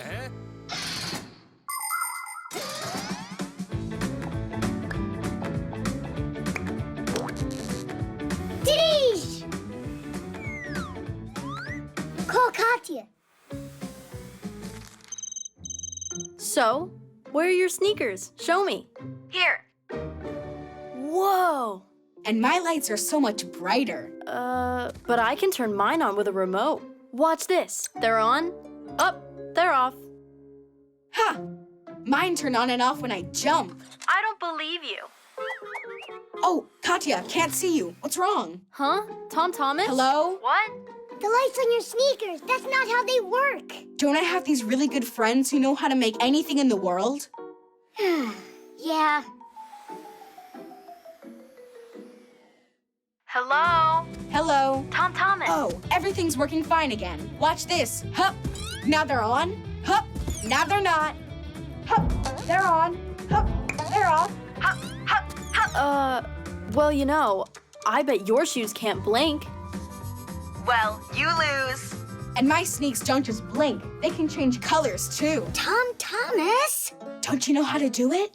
We don't. These lights have one color, that's all. Just one last thing for me. Can you see me? Ugh. Nolik, I got it. Grab your paint gun. Uh-huh. Look, now all the lights are white. But if I want, they can be green, or they can be blue, or I can make them orange if I want to. Or they could be purple, or light blue, or yellow.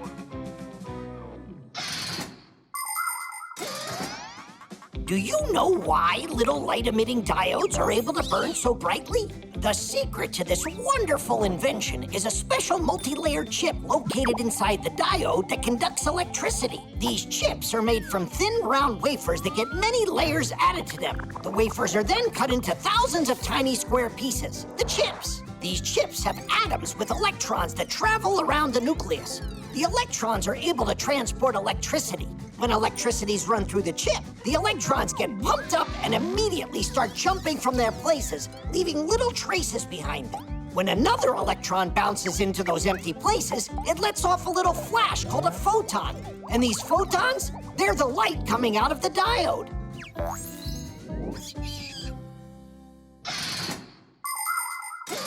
There you go. My sneaks are cooler than your sneaks. And you know what else they have? Little wheels. Yours have wheels on them? What wheels are you talking about? Simca? Oh. Well, I have these really good friends that know how. They're really good friends. You know what? I think you should ask those friends to help you out. We need to go. Right, Nolik? Right. And we're taking our lights, too. Tom Thomas, that wasn't fair. Not fair at all. I agree. Wheels would have been just too much work. Aha! I see it wasn't only me using the Fixies to do everything. Those two can sure keep coming up with crazy ideas. Uh-huh. First this one, then that one.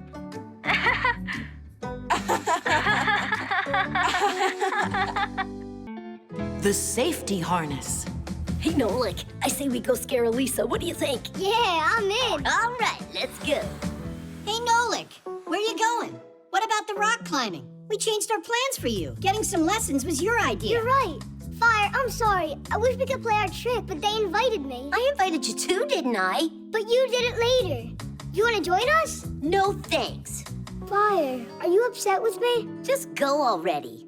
They're tired of waiting around. Why did Nolik do that? Just trade me in for the new kids. Just you wait, Nolik. You'll be crying your heart out to be with me. There we go.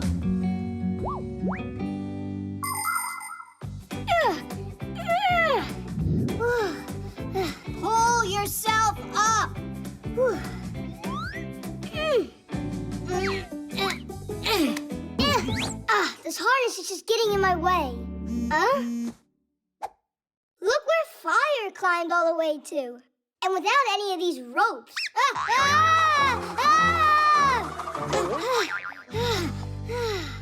You know, maybe it's less comfortable with a safety harness, but I'm sure I wouldn't want to fall without one. Rock climbers wear special belts called climbing harnesses with loops on them. Fastened to one of the loops is a hook with a lock called a carabiner. The carabiner is connected to a secure rope, protecting the climber from a dangerous fall. By the way, safety harnesses, they're not just for mountain climbing. They protect window cleaners on skyscrapers and aerial gymnasts under the circus big top. And come to think of it, a seatbelt in a car is a safety harness too.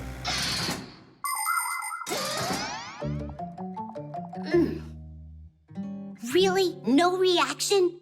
Then wait till you see these, Nolik.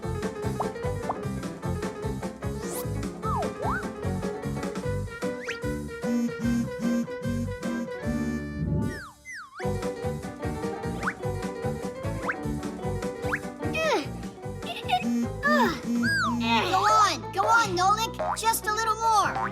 You got it, Nolik. Go. You got it. I climbed all the way. Ditties! Check this out. While we climbed up one mountain, Fire climbed up 10 of them. Together with my true friend, Digit? Then what am I? Wait, give me that. I could be wrong, but I think there's some cutting and pasting here. You see? That Digit's from another picture. Look, there you can see some of the laboratory. It looks like your best friend wasn't doing any climbing today. Only, I don't get why you did that. Yo, Nolik, you gotta be bored over there. How can your rock climbers even compare to me? Uh-huh. Well, no one can compare with your lying. My what? Those mountains of yours are not real. What makes you say that? You're not even wearing a harness. Because I don't need one. Yeah! Hey, stop, Fire. You could fall. I'm not a scaredy cat. Like some Fixies who I know. Quickly, to the laboratory. He could get hurt without a harness. You know what? Let Digit protect him.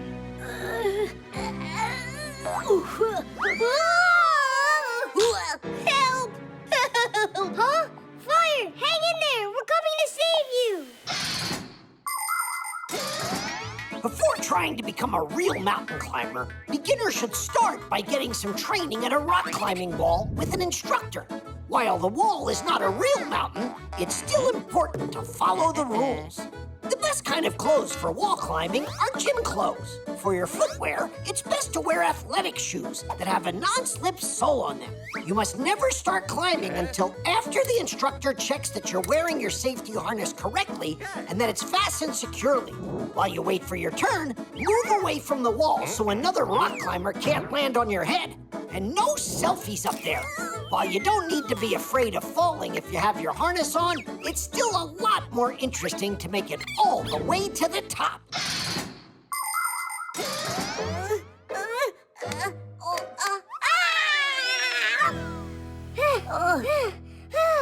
That fall could have killed you. As if anyone cares what happens to me. Hey, we all care about you, Fire. You really care? Nolik, you're my best friend in the whole world. Woohoo! When are you gonna tell Digit? By the way, that looks like a good climb. Wanna try it? Only you'll do it the right way this time. Finish! The parachute. Pass it, Geek! Actually, I'm Tweak. It's impossible to tell you guys apart. Well, yeah. Nolik, come on. We're gonna be late. Oh, we've got a class to go to. It's about parachutes. Hey, actually, me and Geek are the world's best Fixie parachuters. The world's best? And we can teach you how to jump. Thanks. Another time. We'll just take one jump. Then when you get to school, you'll be the most prepared of all. Simka, it'll only take a minute or two, and it'll be awesome. And you really know about parachutes? Uh-huh. A parachute looks like a big umbrella. Before jumping, it gets folded up and packed into a backpack. Then, during a jump, it is released with a special mechanism, and its durable fabric instantly opens up into a canopy. Air stops it from descending too quickly. So even a big person shouldn't be afraid of crashing down. But still, skydiving is no joke. To do it safely requires a lot of special training, dexterity, and proper gear. Here, put them on. Don't worry, they're super high quality. You gotta take off your pack-a-mat. Simka, nothing's gonna happen to it. All right, just one jump. Don't forget, when you want the chute to open, tug the ring hard. Well, let's do it.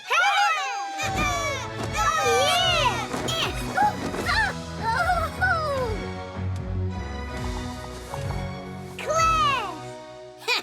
That was nothing.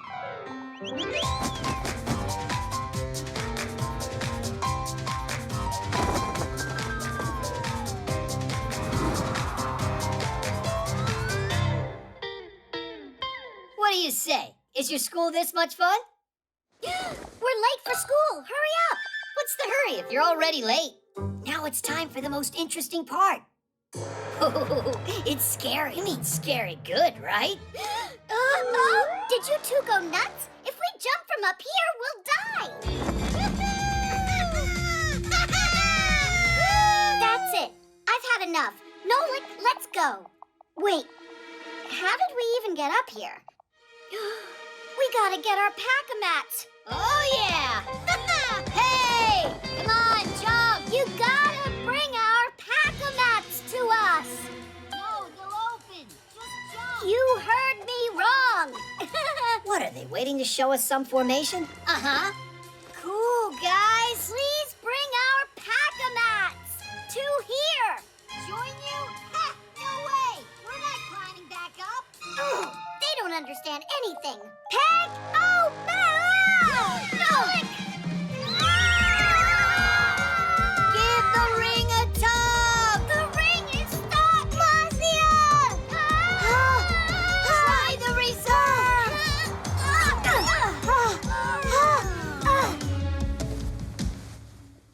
That's called landing in style. Landing in style? We almost plunged to our death because of you. Uh-oh. What is going on in here? Grandpoos, we were just, Cutting school, I believe. Aha. Quite original. Whose work is this? Oh, well, hello there. Hi there. This is our parachute. And these are our new friends, Tweak and Geek. Only the other way around. Twins! Fantastic! And at what school did they teach you to do that? We get homeschooling. Aha! You can learn plenty of new things without having to study at a school. There are human children all over the world that are homeschooled. And some Fixies, too. Both of these ways have pluses and minuses. For instance, you might not get called on in a class with lots of pupils. But at home, where you're always face-to-face with the teacher, you've got to be well prepared. And what about having classmates, you wonder? Isn't it more fun to study together? Well, when I was a schoolboy, I actually loved to hide from my classmates on occasion so I could wrestle with a difficult problem in peace and quiet. The truth is, the most important thing is not whether you study at home or at school. What matters most is that you give it your best no matter where you're studying. You know what? You think you might like joining our class? We could really use students like you in there. Do you have pack-a-mats for us? Yes, you'll get them, only after the exam. And Fixie boards? Those you can pick up right away. The shirt. Hey, wait! I came up with another joke. A Fixie clown got kicked out of the circus for acting screwy. Get it? A Fixie screwy. Come on, Geek. We gotta go now. That iron won't clean itself. Oh, wow! Is that cotton candy up there on that stick? It's just plain old cotton. I was kidding you. It's what they make clothes out of. Wrong. Cotton balls just grow into clothes. Is that true? You see this ball over here? We can grow a whole shirt out of it. Right, Geek? And the timing's perfect. We could get a great harvest out of this one. But we gotta go clean that iron. That stinks. How about this? We'll tend to the shirt here, but the iron's on you. What do you say? But I want to see how you guys grow it. You mean you want us to do all the work and you just get to watch? Is that fair? All right, I'll go and do it. Woo! That was a lot easier than I thought. I can't wait to see his face. People love to buy clothes, but not everyone takes good care of them. If their clothes get stained or ripped, they'll just throw them out. A ton of things end up at the dump for no good reason. To reduce all of that waste, you need to wear your clothes with care and handle them properly. Don't wash your clothes too often or in very hot water. The same goes for ironing. By the way, if you dry your wet clothes on hangers, then you won't need to iron them at all. And if you do have something that can't be cleaned or mended, don't just throw it into the trash. Take it to be recycled instead. Those old things can be turned into a car seat, building materials, or some new piece of clothing. Cool, isn't it?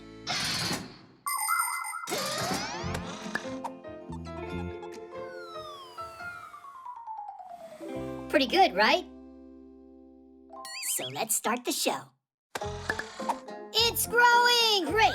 All right! Keep going, keep going. Keep it up, just a little more. Come on. So, did it grow yet? Where's the shirt? I don't see it. That's just a thread, you guys. It's because we just started. What about you? Did you clean everything? Then you need to get back to work. Oh, break time. Break time? What do you think we should do next? Did it grow yet? I think you should check back when you've finished half of the iron. All right. You really got him good.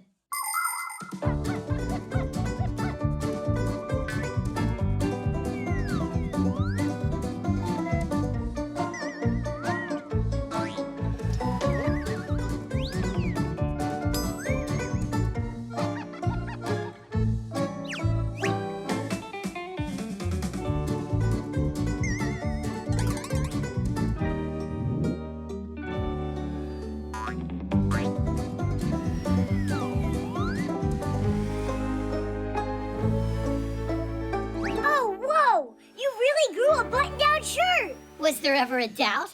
All right, now let's check how you did.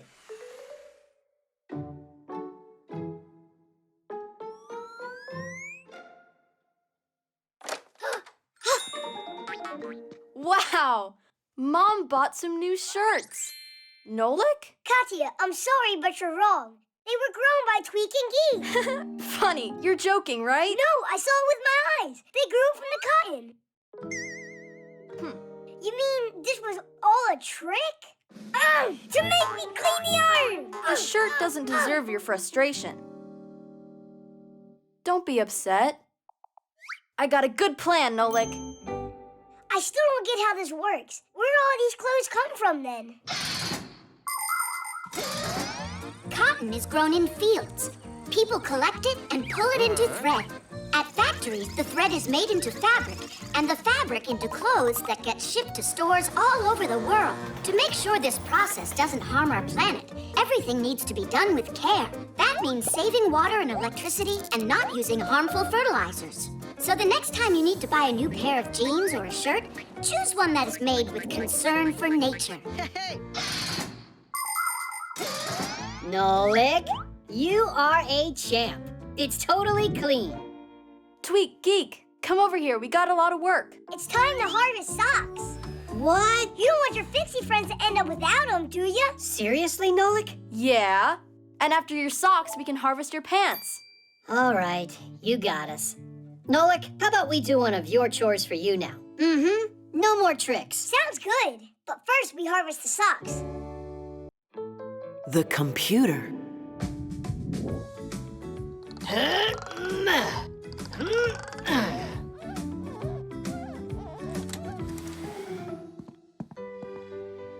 They deliver things so quickly now.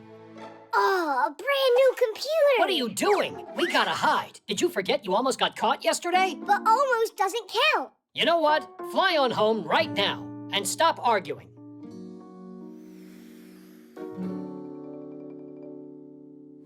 Here goes. A computer consists of a monitor, a keyboard, a mouse, and some kind of case like this that holds the CPU, which some people call the computer's brain. Portable computers are called laptops. They have all these parts inside of them, even a camera. Unlike a desktop computer, a laptop can run when it's plugged in and from a battery. And don't forget smartphones. They're computers too. They can do so many things and can fit right in your pocket.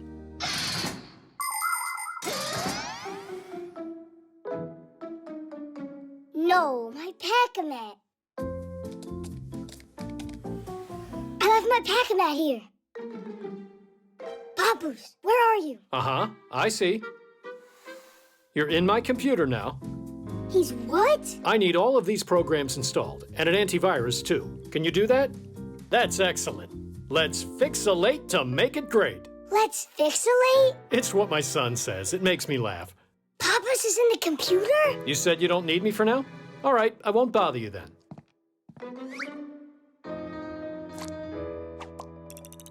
Aw, Papoose. Nolik, how come you're still here? And how come you were talking with Tom Thomas's dad? I what? Fixies don't interact with humans. Besides, I was here the whole time.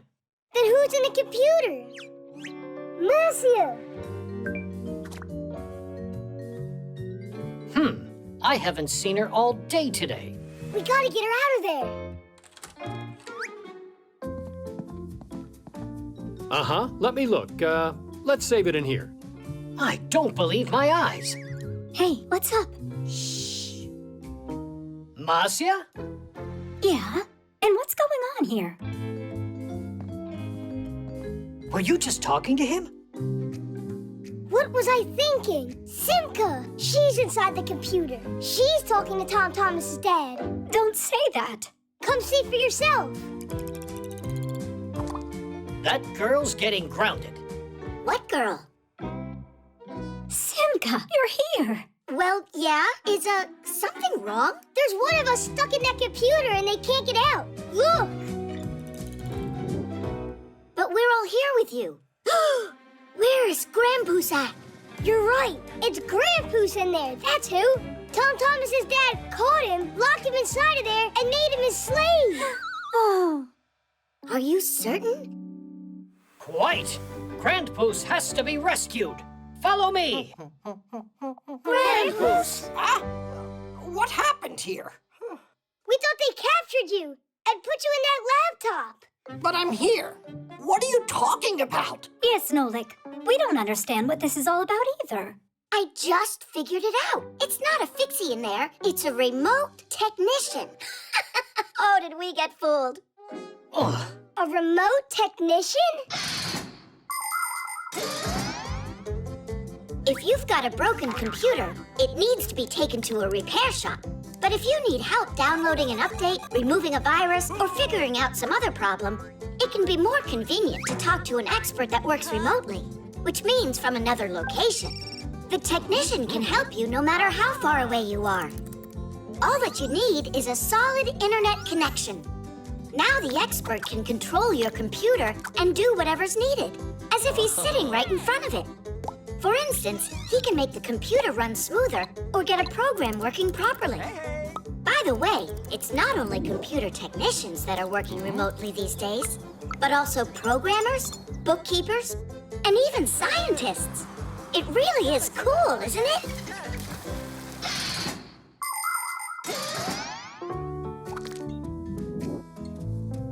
This is great. It's all done. Thank you so much for your help. Actually, I have one more question. A fixie slave in the computer. Who came up with such a foolish idea? Why are you looking at me? You should blame Tom Thomas's dad. He's the one who called tech support. The online store. 1, 2, 3, turn it! Simka, you need to turn it in the opposite direction. No, it's righty-tighty, lefty-loosey. Why don't you come down here and do it, and I'll sit back and watch you? My dissertation? It went great. I successfully defended it. Professor Eugenius? No, he didn't congratulate me. I told the professor over and over not to forget about that. He wouldn't be our Eugenius if he wasn't forgetful. You should stop your joking and go and tell the professor about Elisa. 5, 6, 7, 8, 9, 10. We'll go fix it once again. Whoa. Guess we shouldn't bother him. Then what do we do now? Look at that, Tweak. What is it? A store on the internet? Uh-huh. The professor probably wanted to buy flowers, but got distracted. I think we should finish ordering them for him. There are so many bouquets to choose from. I'm sure he'd want the biggest one. What do you think these numbers mean? The number of flowers that are in it. Oh, everything's already filled in. The name, address, and a number for some kind of card. There, done. Tadeish! They'll get here in an hour. If there's something you want to buy, you don't have to go out to a store anymore to get it. Clothing, fresh food, electronics, supplies for your pet, or a toy you might like. You can order almost anything you want from an online store without leaving home. It's simple. You pick out what you want, put it in a shopping cart, and pay for it. But kids should only shop online with the help of an adult. Before you know it, your order will be delivered straight to your house. Just as long as you gave them the right address, that is. Ah, what a lovely smell. Oh, there's a note in here. To Professor Eugenius, thanks a lot. I was certain they were from me. Hey, you got it all wrong. They're from him. They're for you. We can fix this, no problem. To Elisa. Done. Another bouquet? These kind of flowers always set off my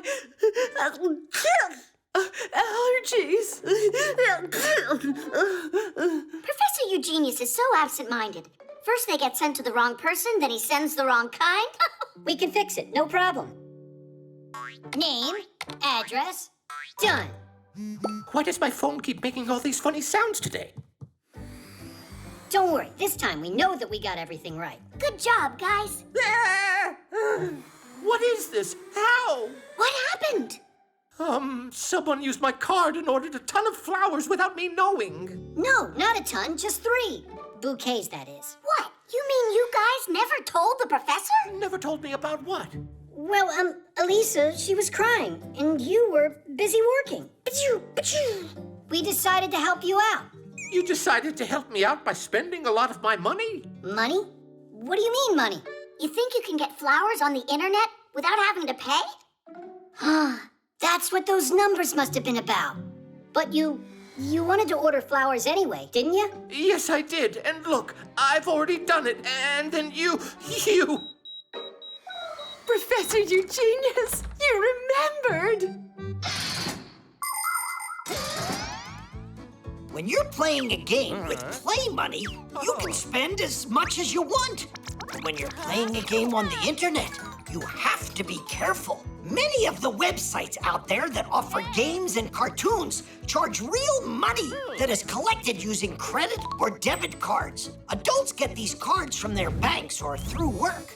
They're convenient for paying in places like restaurants, theaters, or stores. Salesmen put the card in a reader to take money from the buyer's bank account, and the buyer gets a message saying how much money he has left. Now people can pay for things directly from their phones. Only kids, you have to remember this simple rule. Don't buy anything through the internet without the help of an adult. Because with just one click, money can be gone for good. Congratulations on defending your dissertation. You did so well. Thanks so much. But you spent much too much money, dear Professor. Oh, nothing is too much for you, Elisa. Yes, and I'll make sure that the plant is taken care of properly. It will get watered and fed every single day. And I'll watch you. so I can tell you how you're supposed to be watering them. The swing.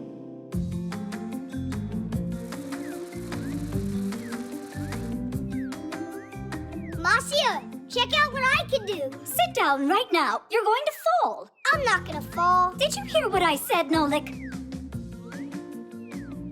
There's no need to worry at all. We're right here with him. Oh, yeah. Hold on tight, do you hear? I'm good. Great. We're almost done here. Papoose, look at you. Ah! Nolik, are you okay? It looks like his head's still on his shoulders. I'm sure next time he'll be more careful. There won't be a next time, you guys. That's all. We are done with swings here. And that's that. No, Marcia. Don't you have something to say? Yeah. We are done with swings here. Go inside the television and think about your behavior. You are grounded.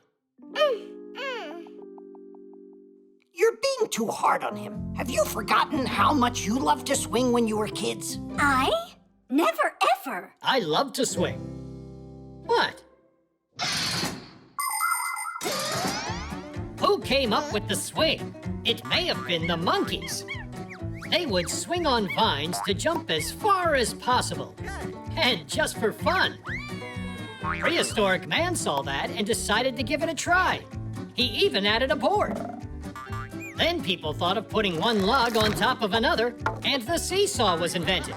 Many years have passed, but the basic designs haven't changed. Only the materials are stronger now.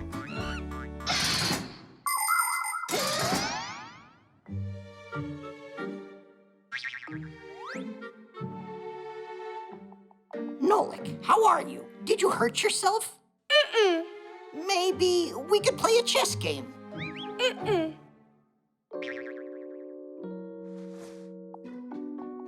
You're upset, huh? You see, your parents, they worry about you a lot. You could have hurt yourself there. But nothing bad happened. Marcia and Papoose act like they were never kids before. Like they never played on a swing. It's just that everyone grows up and forgets what it was like. It's more like you grown-ups are boring.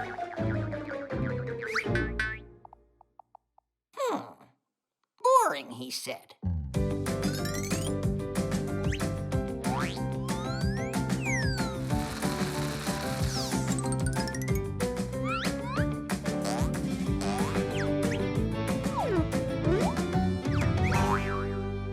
Nolik, did you think about what you did wrong? What in the world is going on? Where? Ah, you mean these swings? They turned out nice, right? Yeah, well made. Move over. No, what are you doing, honey? Woohoo! This is great. I haven't flown like this in a long time. Take apart that thing this instant before someone gets hurt. Head? Marcia, why don't you give it a try? Visit your childhood. Foolishness. I'm not doing this. I don't want to. Only not real high. Don't push that hard. Make it go higher. Are you sure you won't fall? I won't. Don't worry. Marcia and Papoose met each other at university. At the time, Marcia was working at the library, keeping the computers running smoothly. One evening, when nobody was left in the building, she noticed a lamp still lit in the center of the hall. She flew up to the lamp to turn it off and saw a book on the table about space with a Fixie studying it intensely. Papoose was so absorbed in his studies that when Marcia approached him to say hello, he jumped in fear. They spent all night sitting on a windowsill. He was telling her about the stars and about his dream to visit a faraway galaxy. And that's how they became friends. What happened next? I think you know about that.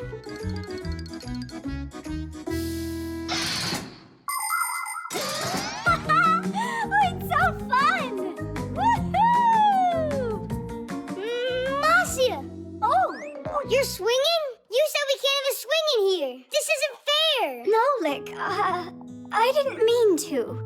I was afraid you'd get hurt and made a mistake. Sometimes adults can act really annoying. So, now I'm allowed to swing? You're allowed. Just hold on tight this time around. Of course, I don't want fall number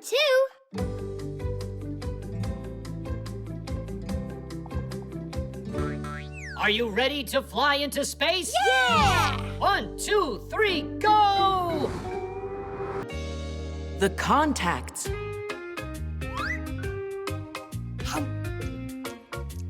Shh, Mom's about to stream her broadcast. A live show? Does that mean I'll be on it? Hey, kids, I have to run out. I've got 10 minutes before my live show and there's no sound in here. Ugh, I don't see how I can get this fixed in time. Maybe I could take a look? You really know how to fix them? First, isolate the issue, determine the reason for the issue, and fix it. 1, 2, 3 to Deesh, and now it's all working. All right, why don't you give it a try? I've got my tools upstairs. It's all done. Well, what was broken inside? What should I tell her? Tell her the contacts were dirty. Got it. Yeah, you're always welcome. Do you know what the word contact means in electricity? When an appliance gets plugged into a socket or headphones into the audio jack of a phone, their plugs get squeezed between metal plates. The points where the plugs and plates touch each other are called contacts. If contact is made, electricity flows through the wires and the appliance works properly. But if some kind of dirt gets between the two parts or the plug gets rusty, there won't be contact made, nor any electricity flowing. Test, test. Can you hear me? They sound better than ever. Tom Thomas, you made my day. No big deal. The contacts were dirty and needed cleaning.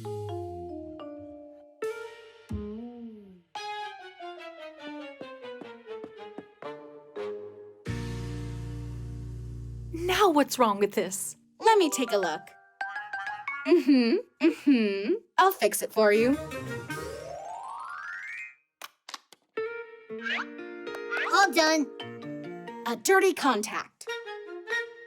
Aha! I'm a master. You're a bragger, that's what. I'm trying to help your mom out. Or would you rather her show gets canceled? Thanks so much, Fixies. Katya, why have you kept this secret? Those are golden hands you've got. That was nothing at all. At home, I always fix things, like our laptop, our dishwasher. The pack-a-mat. The pack-a-mat.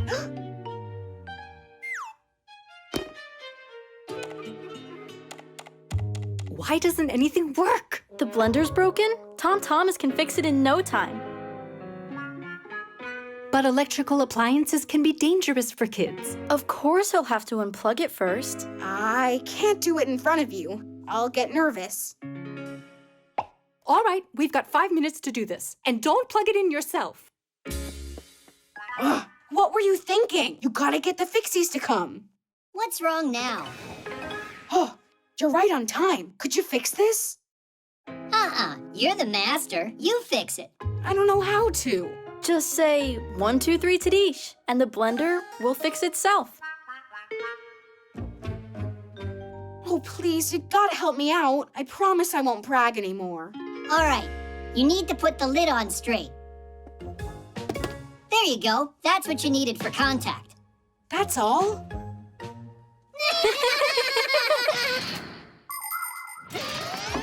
Many smart appliances have safety features designed with children and forgetful adults in mind. Like refrigerators that beep if the door is not closed tightly, or washing machines, electric kettles, and irons that automatically turn off when they're done working or left unattended. Appliances like juicers, slow cookers, and food processors are designed so you can't turn them on if the lid isn't put on correctly. Pretty cool, right? There are even cars today that can detect if they're going to hit something and brake by themselves. It's very convenient, but still, it's better not to completely rely on machines for safety or to depend on Fixies to come to the rescue. So please, don't leave appliances unattended for long and take good care of them so they can work properly and safely. Bye-bye, guys. Have a great day. Thank you so much for your help, Tom Thomas. I couldn't have done it without you. It really wasn't just me. Who else was it? I'll tell you. He got help from some real masters. You're lucky to know them. Oh, can you give me their contacts? My vacuum cleaner needs fixing. Come on, Tweak. We have to go and fix that vacuum cleaner. The weather station.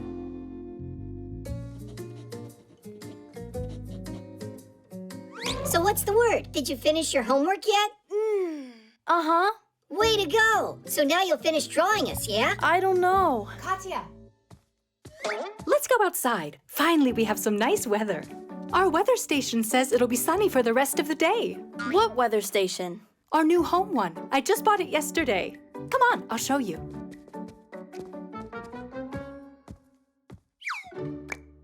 She's never got time for us. It's always school or homework, or who knows what. Like sleep. And right now, she's going out for a walk. Thanks to new technology this time. You gotta admit, that device is pretty cool. A home weather station is a smart thermometer.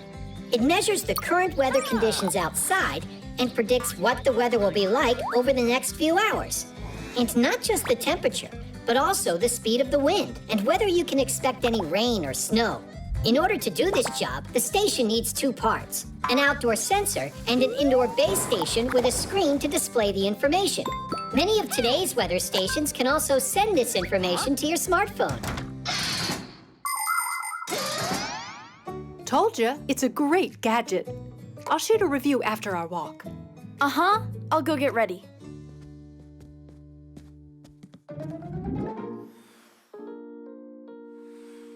And what do you think Katya and her mom will do if we go and change the weather a little? With the power of our minds? Not quite, with the power of a Fixie tab.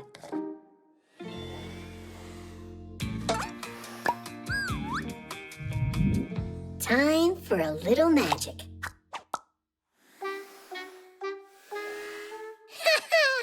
We did it! There we go. You going? Tweak, I promise you, I'll draw you after my walk, all right? Of course that's all right. It's only that I saw the forecast is predicting rain. Uh-huh, like I really believe that. Katya, grab an umbrella. The forecast just changed, but that's not a big deal, right? Who cares? A little rain won't hurt us. That's what we've got umbrellas for. Actually, I forget where I saw it last. Will you help me find it? All right. What are you gonna say now? It's here. What? Mom, check it out. Wow, did it get colder? Let's grab our scarves. Geek, let me do it.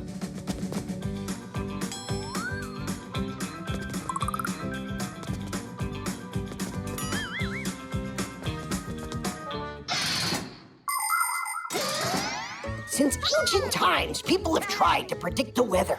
At first, their predictions were made by interpreting signs. If birds were flying low, it meant it would rain. If the night sky was clear, it would be freezing the next day.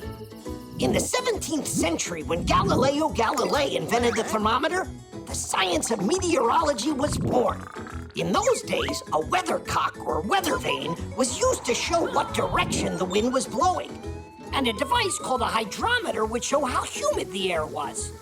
Today, all of the changes in the weather are registered by sensors. Their data is being collected every second and is processed by powerful computers. And that's not all. There are satellites orbiting the Earth that are collecting data about the weather down here from up in outer space.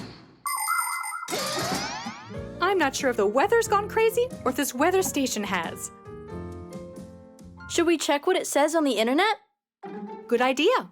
Where's my phone? Hey, Fixies, what are you planning on doing next? Get out of there, or just forget about me drawing you. What else could we do to keep you at home? Stop your sulking. I can draw an extra picture of you after my walk. Yeah, Tadish. But only if you fix the weather station you broke. What do you mean? We didn't break it. So you two, peace? Peace.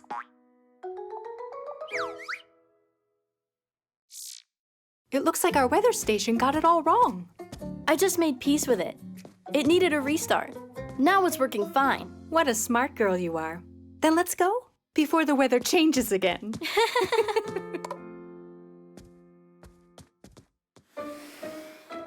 What shall we do while they're away? Go stroll together? Hey, look, Tweak. Now it's really showing rain. And they forgot to take umbrellas. That's why the forecast must have changed. If you forget your umbrella, count on getting rained on. Hide and seek. -18 plus 32, all multiplied by 16 to the 5th power. Simco! Let's play hide and seek, huh? You promised you'd play today. No, not now. Uh-huh. Yeah. Could you play just one round? And then when we're done, you can go back to your mat. Why don't you ask Buggy to play? If you want, I can go look for you, and you can go and hide. To find the area of a triangle, wait a second, you need to know... You're the one that told me you gotta keep your promises. And now you're staring at your Fixie tab. All right, let's check. If your base is 20 and your height's 8, then the area of the triangle's... Get up, quickly! Nolik, what's wrong? Didn't you hear it? There was a boom over in the kitchen. Well, I didn't hear anything booming. Well, it did, and Papa said you need to go there right now. You wait here. I'll hold it for you. All right, Simka, you and I are playing hide and seek. When Fixies come face to face with a human, they turn themselves into screws, or just find a place to hide. Fixie kids are taught to do this at home and at school. However, some Fixie kids also try hiding when they're not prepared for their class. Adult Fixies like to take part in Fixie hide-and-seek competitions. This year's winner was a friend of Papu's. He stayed hidden for so long that he ran out of power and turned into a screw without even wanting to. Humans also like to play hide-and-seek. One person is the seeker and everyone else hides. Or it can be played with only one person hiding and everyone else looking for him. Whoever finds him starts hiding with him until only one seeker remains. Then the game starts all over again. Nothing happened in the kitchen. Do you hear me, Nolik? Where is he? And where's my Fixie tab? Yoo-hoo! Enough with your joking. Give me back my Fixie tab. Find me and you can have it. Piece of cake, Nolik. Nope, not there. Not there either.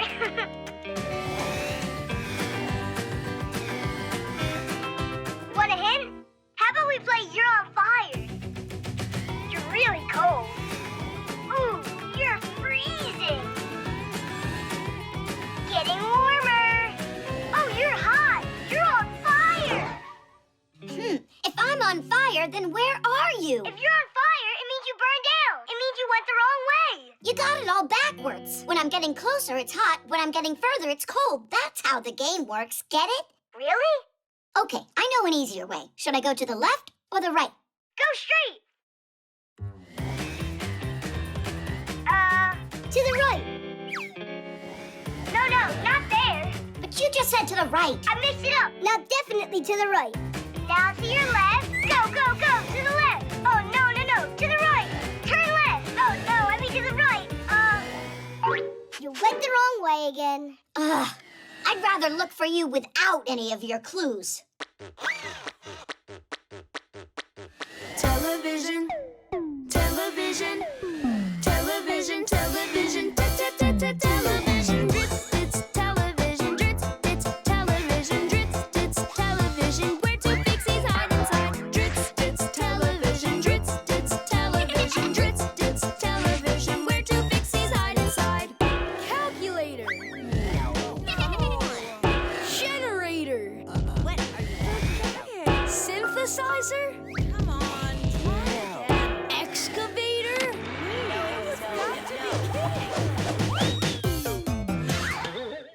So, do you give up or what? That means I I won that round, and that you're the one that's still it. There was no round. Got that? Now you give me back my Fixie tab. Calm down, I'll give it to you. Oh, I don't have it with me. Is this a joke? Your tab's right out in the hallway. In Tom Thomas's right sneaker. That's where I was hiding. Chusaka, no! Simka, don't do it. She'll try to eat us. And who had the bright idea of hiding in a sneaker? Hold on. Did you say it's inside the right one? Well, yeah. Oh, it was in the left? I went and mixed it all up again. Yeah. It looks like I gotta teach you left from right. Try to remember, this is my left side, and this one's my right. The X-ray. All right. Psst, the professor. He's fiddling with that X-ray again. Oh, wait. I bet you he's gonna go and test it on Elisa now. So who can I use for testing this? Elisa! By the way, I wonder, do X-rays only work on humans? X-rays work on anyone. The X-ray's power lies in its special rays. These rays easily pass through soft tissues, but can't pass through bones. So their shadow appears on the X-ray film. This way, a doctor can quickly see if a bone is broken and a cast is needed to help it heal properly. X-rays are very helpful, but it's important not to get them too often and to protect yourself by wearing a special protective apron to make sure the powerful rays don't hit places where you don't want them to go. Do you think we're twins on the inside like we are on the outside? Let's have Eugenius X-ray us. We'll tell him we want to volunteer in the name of science. Did you already forget we broke his beaker? I'll bet he didn't forget. Then let's take him ourselves. Move closer to the camera. Professor Eugenius, am I just some guinea pig to you? No, you're volunteering in the name of science, Elisa. In the name of science? Yeah. If that's so, all right then. What a trooper you are. All right, have a seat right there. Good. And your hand goes here. Perfect. Keep your back straight. Now don't move. Are you ready, Elisa? I'm about to shoot. Cheese.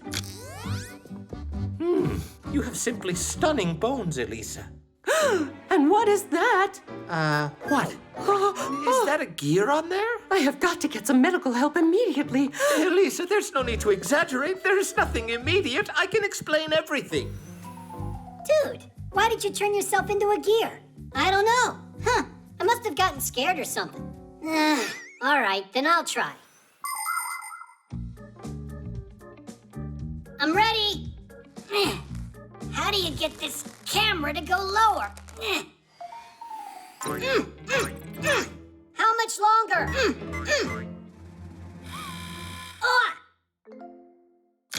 Got it. Or maybe not. It was all your jumping, and now it's frozen. Elisa, it was just a mistake, a little hiccup in the program. There was nothing in there. Are you sure there's nothing there? Me, I am absolute.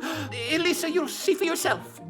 All right, Elisa, sit up straight. There you go. Now don't move, and there. How does it look now? It's moving around in there. Ambulance! Ambulance! I have no idea what's wrong. It's your fault my picture ended up on our X-ray. Well, you're the one that made yourself into a gear. It was an accident. It just happened on its own. So it was you who did this. You have no right to frighten Elisa, you two. We're conducting an experiment over here. We were testing your X-ray. That's it. Yeah? And how is it? Hard to say. Every time we try using that thing, it turns us into a gear. You Fixies have that defensive reaction. Even an X-ray can't capture a Fixie. The picture, that is. Oh. It's impossible to photograph a Fixie. That's right. As soon as someone points their camera, smartphone, or tablet at one of us, we Fixies automatically turn into small screws or gears. Even a machine as sophisticated as an X-ray can't get around this fact. It's not just a useful habit for us, but a reflex. All of us have it since the moment that we're born, even though we're not all aware of it. But the number of times little Fixies have escaped being detected by humans because of this unique trait is simply astronomical. But I'm going to stop joking for a moment now. Are you ready to learn the secret of what we Fixies all have inside of us? We've got a red-hot motor, a clear mind, and a kind soul inside. All right. Take it easy, take it easy. Here we go with nothing extra this time. Yep. When we're in our gear form, we're also identical. You again. I'm gonna get you. Stop. Come back here. Oh, now they're reproducing. Elisa, there's no need to worry. Look, Elisa, here are my gears. I left them inside the X-ray. You mean there's nothing wrong inside of my hand? No, you're fine, Elisa. How about we take just one last X-ray in the name of science? Oh. The piano. We got your phone checked and cleaned up. Great. Thanks, Fixies. You're lucky you got Fixies here. In our house, the piano's broken, and we got no one to repair it. A piano? You got one for real? Wait a second. Maybe you could try. A piano? I can do it. Do you know how it works? You're gonna tell me, right? A piano is a string, percussion, and keyboard instrument all under one lid with a full-blown mechanism inside. Every one of the keys has a hammer attached to it. When you press a key, the hammer strikes a string and it starts vibrating. That's how the sound is born. The thinner and shorter the string, the higher the sound. The longer, the lower. Pianos come in different shapes and sizes, but making beautiful music is something you can do on any piano.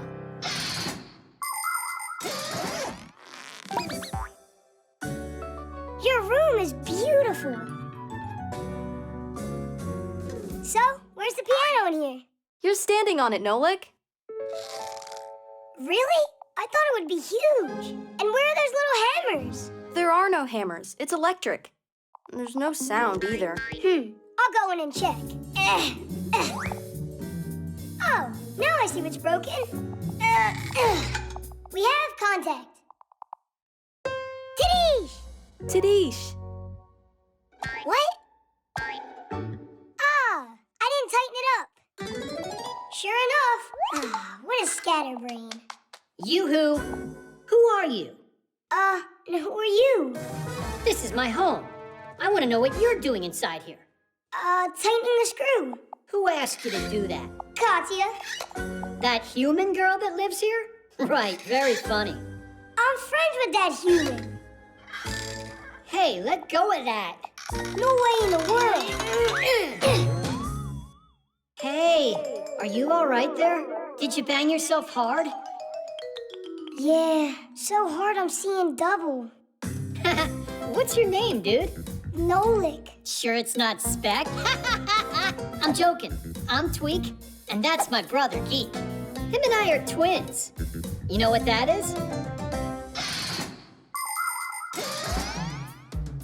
Do you know how Geek and I became twins?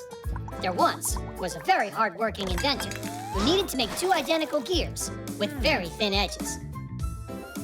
He worked day and night, carving, grinding, and polishing those parts, putting his heart and soul into it until those two gears looked identical.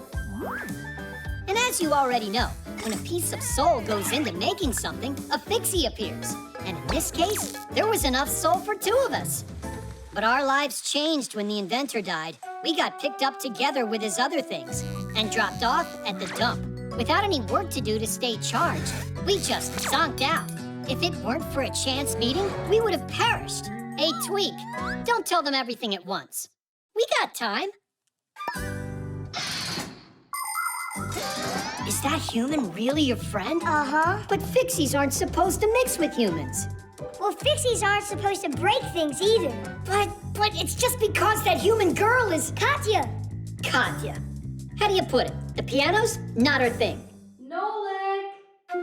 That's for you? Yep. You got the guts to introduce us to her? I thought Fixies aren't supposed to mix with humans. But you're friends with Katya. That means she's a human you can trust. First comes the piano. Well, we warned you, Nolik. Are you all done? Turn it on! Oh no, here we go again. They take care of our machines. Threes and TV screens. Katya, stop! How come? You don't like it? That's not it. It's good. And a really good song. And super loud. Only you don't want to scare all the Fixies off, do you? Scare what Fixies off? This is Tweak, and this is Geek. Not quite. My name's Tweak, and mine's Geek. Ah! We've got Fixies living here.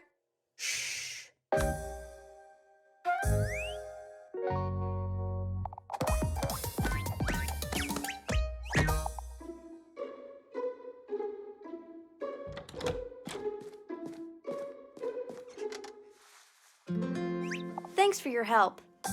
We're always here to help you. Thanks a lot. Only now I got my own Fixies. You've never met them. New Fixies? Only, shh, don't tell anybody, because it's a secret. The autopilot. Now to the left. Now to the right. Straight forward. Tweak, has it been long since you started talking to your Fixie board? What's so funny? I'm trying to set up autopilot on my board. Then I can fly without steering. I'll tell it where to turn, and it'll do it. You don't have to tell the board where to turn when you have autopilot.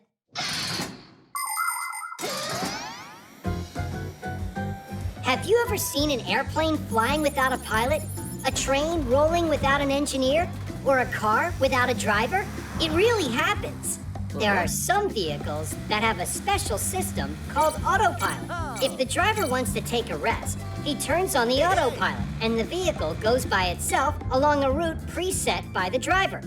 That helps the driver save his strength and not get lost if the journey is too long. That was a waste. I already know about that. But you just forgot. Uh-huh. You think that you're so smart, huh? Well, smarter than you are. No way, because my head's bigger by a lot. Let's check it. All right. Ha! Pretty small head there. Let me try. How about that? Geek, you don't know how to measure. You don't either. Look! Now we can measure for real. The ruler's not gonna work. Oh! We can use that marker cap. If one of our heads won't fit inside it, we'll know who's smarter. I thought of that before you said it, and I'll try it before you do. Don't you dare!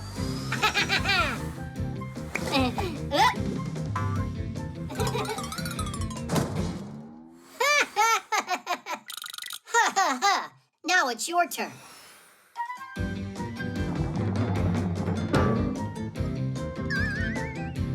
We need something a little bit smaller. Like this?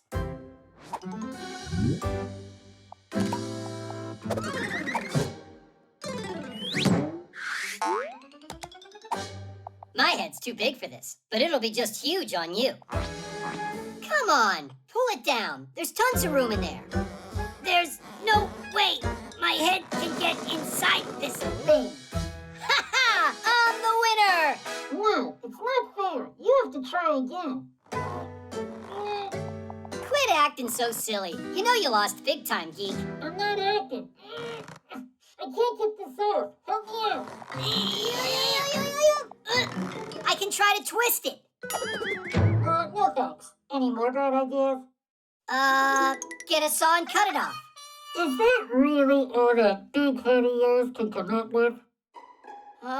We should run and get help from Basia. Just brilliant. How am I supposed to run? Fine. If you don't like any of my ideas, you think of some. Fine. Here's one. I'll just get there by using my memory. It'll be like going on autopilot. No, not that way. It looks like your autopilot's a bit broken. Well then, you'll have to be my autopilot. Onward! Many machines today have become quite automatic and quite independent. And I'm not just talking about airplanes with autopilots. At factories and stores, robots have been working alongside people for many years. The most advanced space vehicles travel through space all by themselves and explore other planets. There are some robots that can draw, write poetry, and even learn to play a musical instrument. Does that mean that soon smart machines are going to replace people everywhere? That's highly unlikely, because even state-of-the-art robots lack the most important ability, imagination, as well as the ability to feel, contemplate, or dream. These are all special things that robots can't be programmed to do.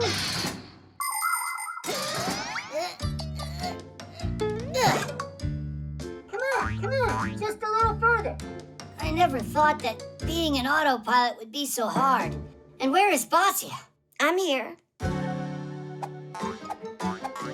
Geek, what did you put that thing on your head for? We wanted to prove which one of us is smarter, and I won. By getting him to shove his head in there. So smart. Really smart.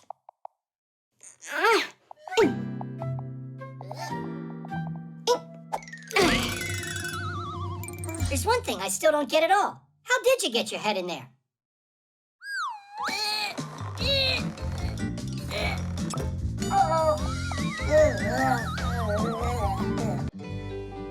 The book. Where did Tom Thomas go today? He went with his mom to the post office to pick up a package from his grandma. Class, I can't wait to see it.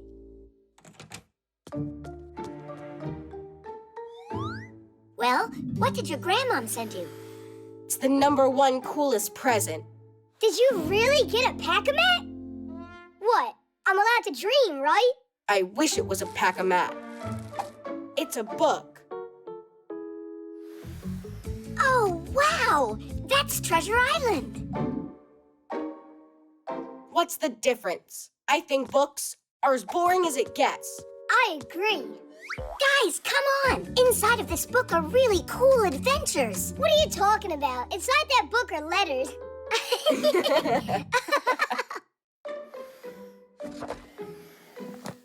So, you're really not interested at all? Nuh-uh. By the way, inside this book there aren't just letters. It's got pictures. Pictures? A lot of them. And they're exciting, colorful, and huge. How about we take a little peek at those pictures?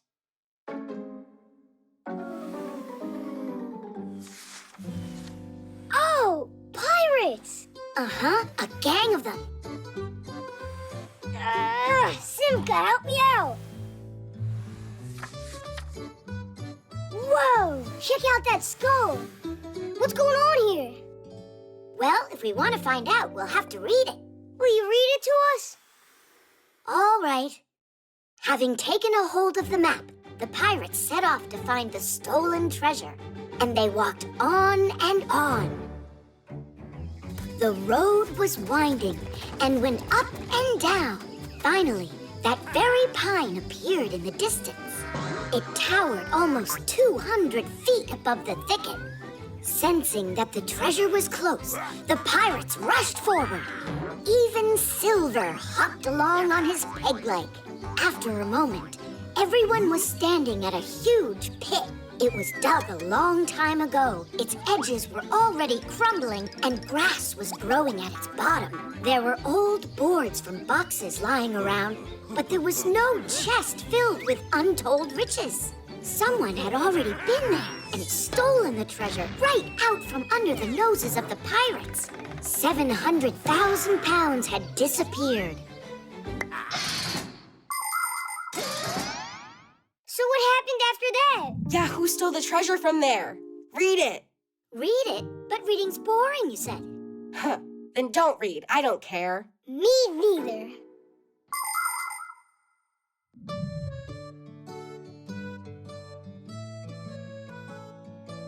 Oh, it's the guy who thinks reading is boring. What? I wasn't reading. I was looking at the pictures. I can't believe you! You're reading it without me? Grab it! Chusaka, this is not yours. Give me back my book. Pull it harder, harder! Yes. Oh, this is bad. That book was his grandma's present. We'll fix it. In ancient times, people copied books by hand, but now they are made in printing houses. First, a mock-up is produced to place the text and pictures where they belong. The pages are then transferred to metal plates, which are loaded onto rollers. Ink on the rollers is pressed onto paper as it passes through the printer. The pages are then trimmed to size and stacked into reams. Next, the pages are put into order, stitched together into the inner book, and finally glued to the cover. Good. Now, carefully. Great job. So now can you read the book to me? I think it's someone's time to go to bed right now. Just a little more, okay? So it's not boring then? It's not. Tom Thomas, were you reading? Mom, Treasure Island is really great. You were right. It's the #1 coolest present. I am so glad you like it. But why don't you continue reading tomorrow? Now it's time for bed. All right. You've managed to wear it out already. Well, me and Chusaka, we were fighting over the book. I think she also wanted to read it.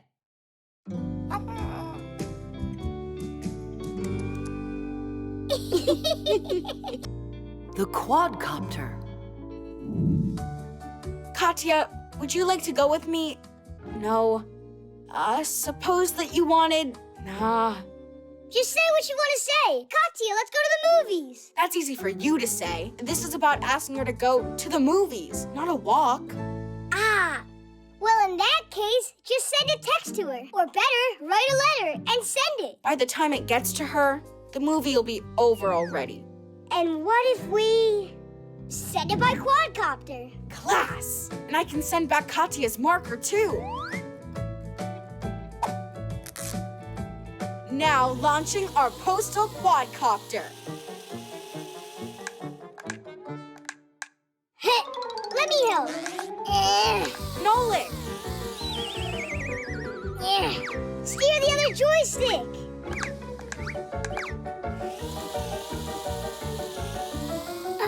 That was a good job.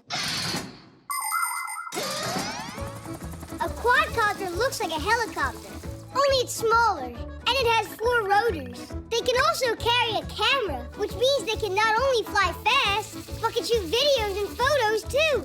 These devices are used by journalists to help document their stories, and by cameramen to shoot from high above the action. Quadcopters also help rescuers find missing people. And soon, they'll be delivering groceries and packages.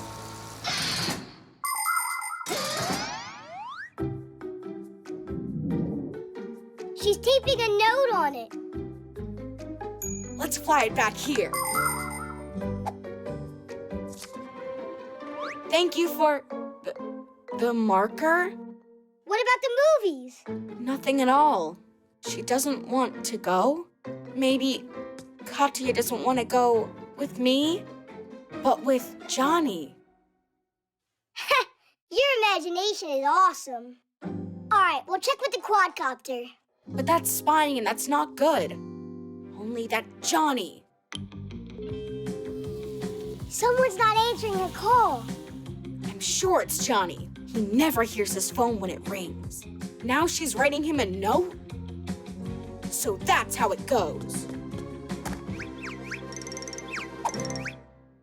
Katya, now I know everything. Enjoy the movies with Johnny. But the friendship between you and I will always be strong? Is now over.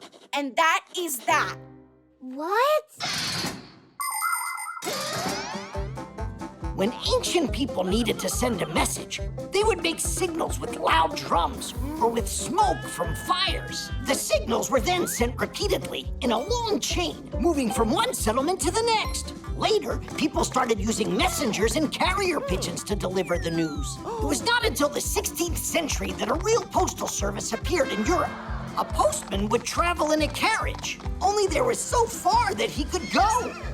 With time, ships and trains started carrying letters. But today, most everything is sent through the internet. 1 second and the message is already in an electronic mailbox or on social media. Paper letters are becoming rarer and rarer. But you gotta admit, to get a real letter feels great.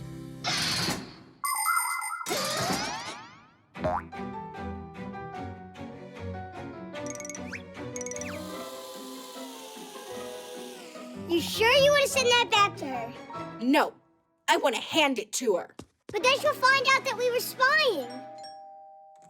Katya?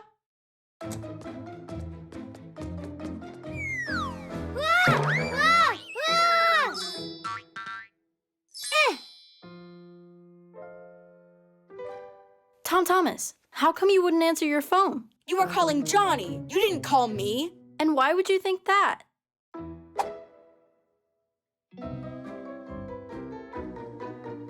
7 missed calls? That means... I was thinking that you and I, could just open this. But you were writing this note to Johnny. Hey, were you spying on me? No, Katya, it's all my fault. Please forgive me. Tom Thomas wanted to send you a letter. But it never got to you. It fell off the quadcopter.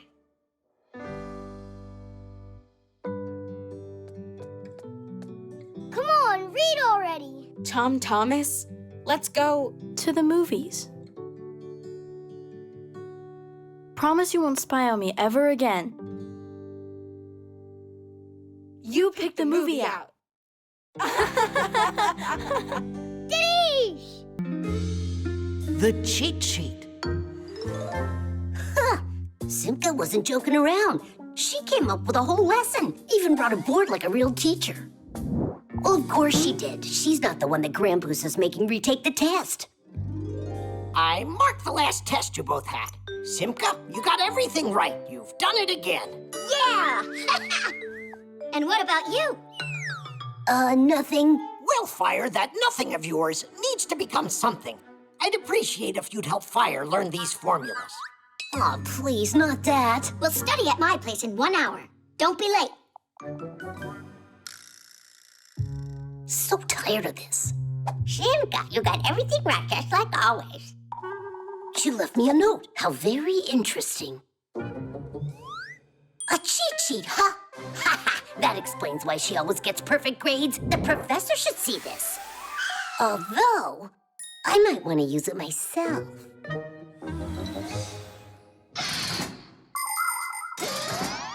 Legend has it that cheat sheets were used as long ago as the 8th century. Charlemagne, despite being a learned king, couldn't remember how to properly write his name.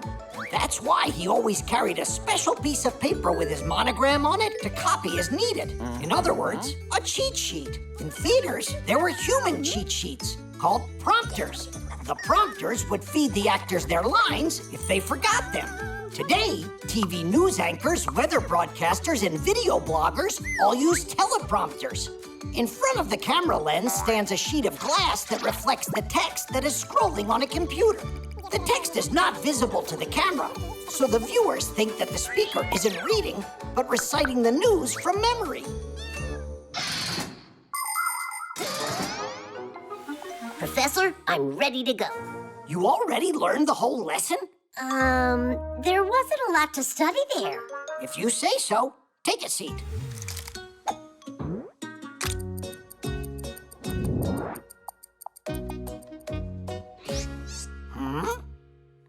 My leg. It's itchy.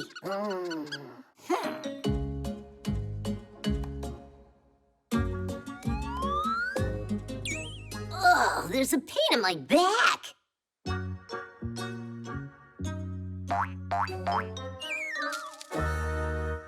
So, So you decided to cheat on my test. It's not my cheat sheet, it's Simka's. You don't say. But you're the one cheating here. You need to go study.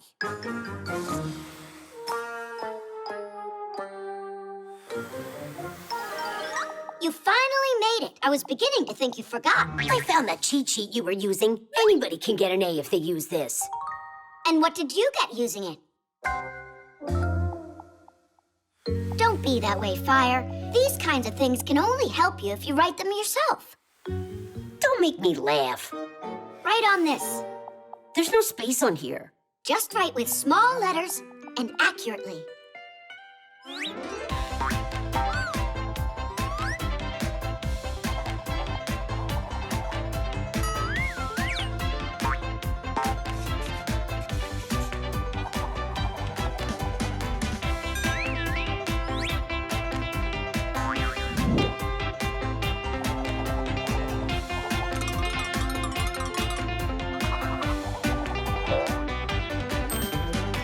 It's all done.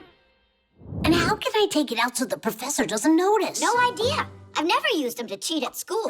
Come on. I wasted all this time for nothing? Not for nothing. They will help you, just not the way that you thought. Do you think cheat sheets are only for bad students? Not at all. It's a good idea for anyone to make them. It makes it easier to remember a difficult word, formula, or a date if you write it down a few times. But it's important that you don't stay up all night long and forget to have a good night's sleep. If you do that, you won't need your cheat sheet during the test. Only remember, your notes will only work if you really study your lessons. If you don't do that, then no cheat sheet will be able to help you on your test. Simka, I took the test, and I passed without looking at the cheat sheet. Just like I told you. This cheat sheet is truly magical. You really don't get you learned these formulas on your own? How? By writing them down on there. Ah, you just wait. I'll become the best student in the whole class. Uh-huh. Have a seat. You and I need to study. How come? I've already got this. But that was for the last exam. The next one's history, not math.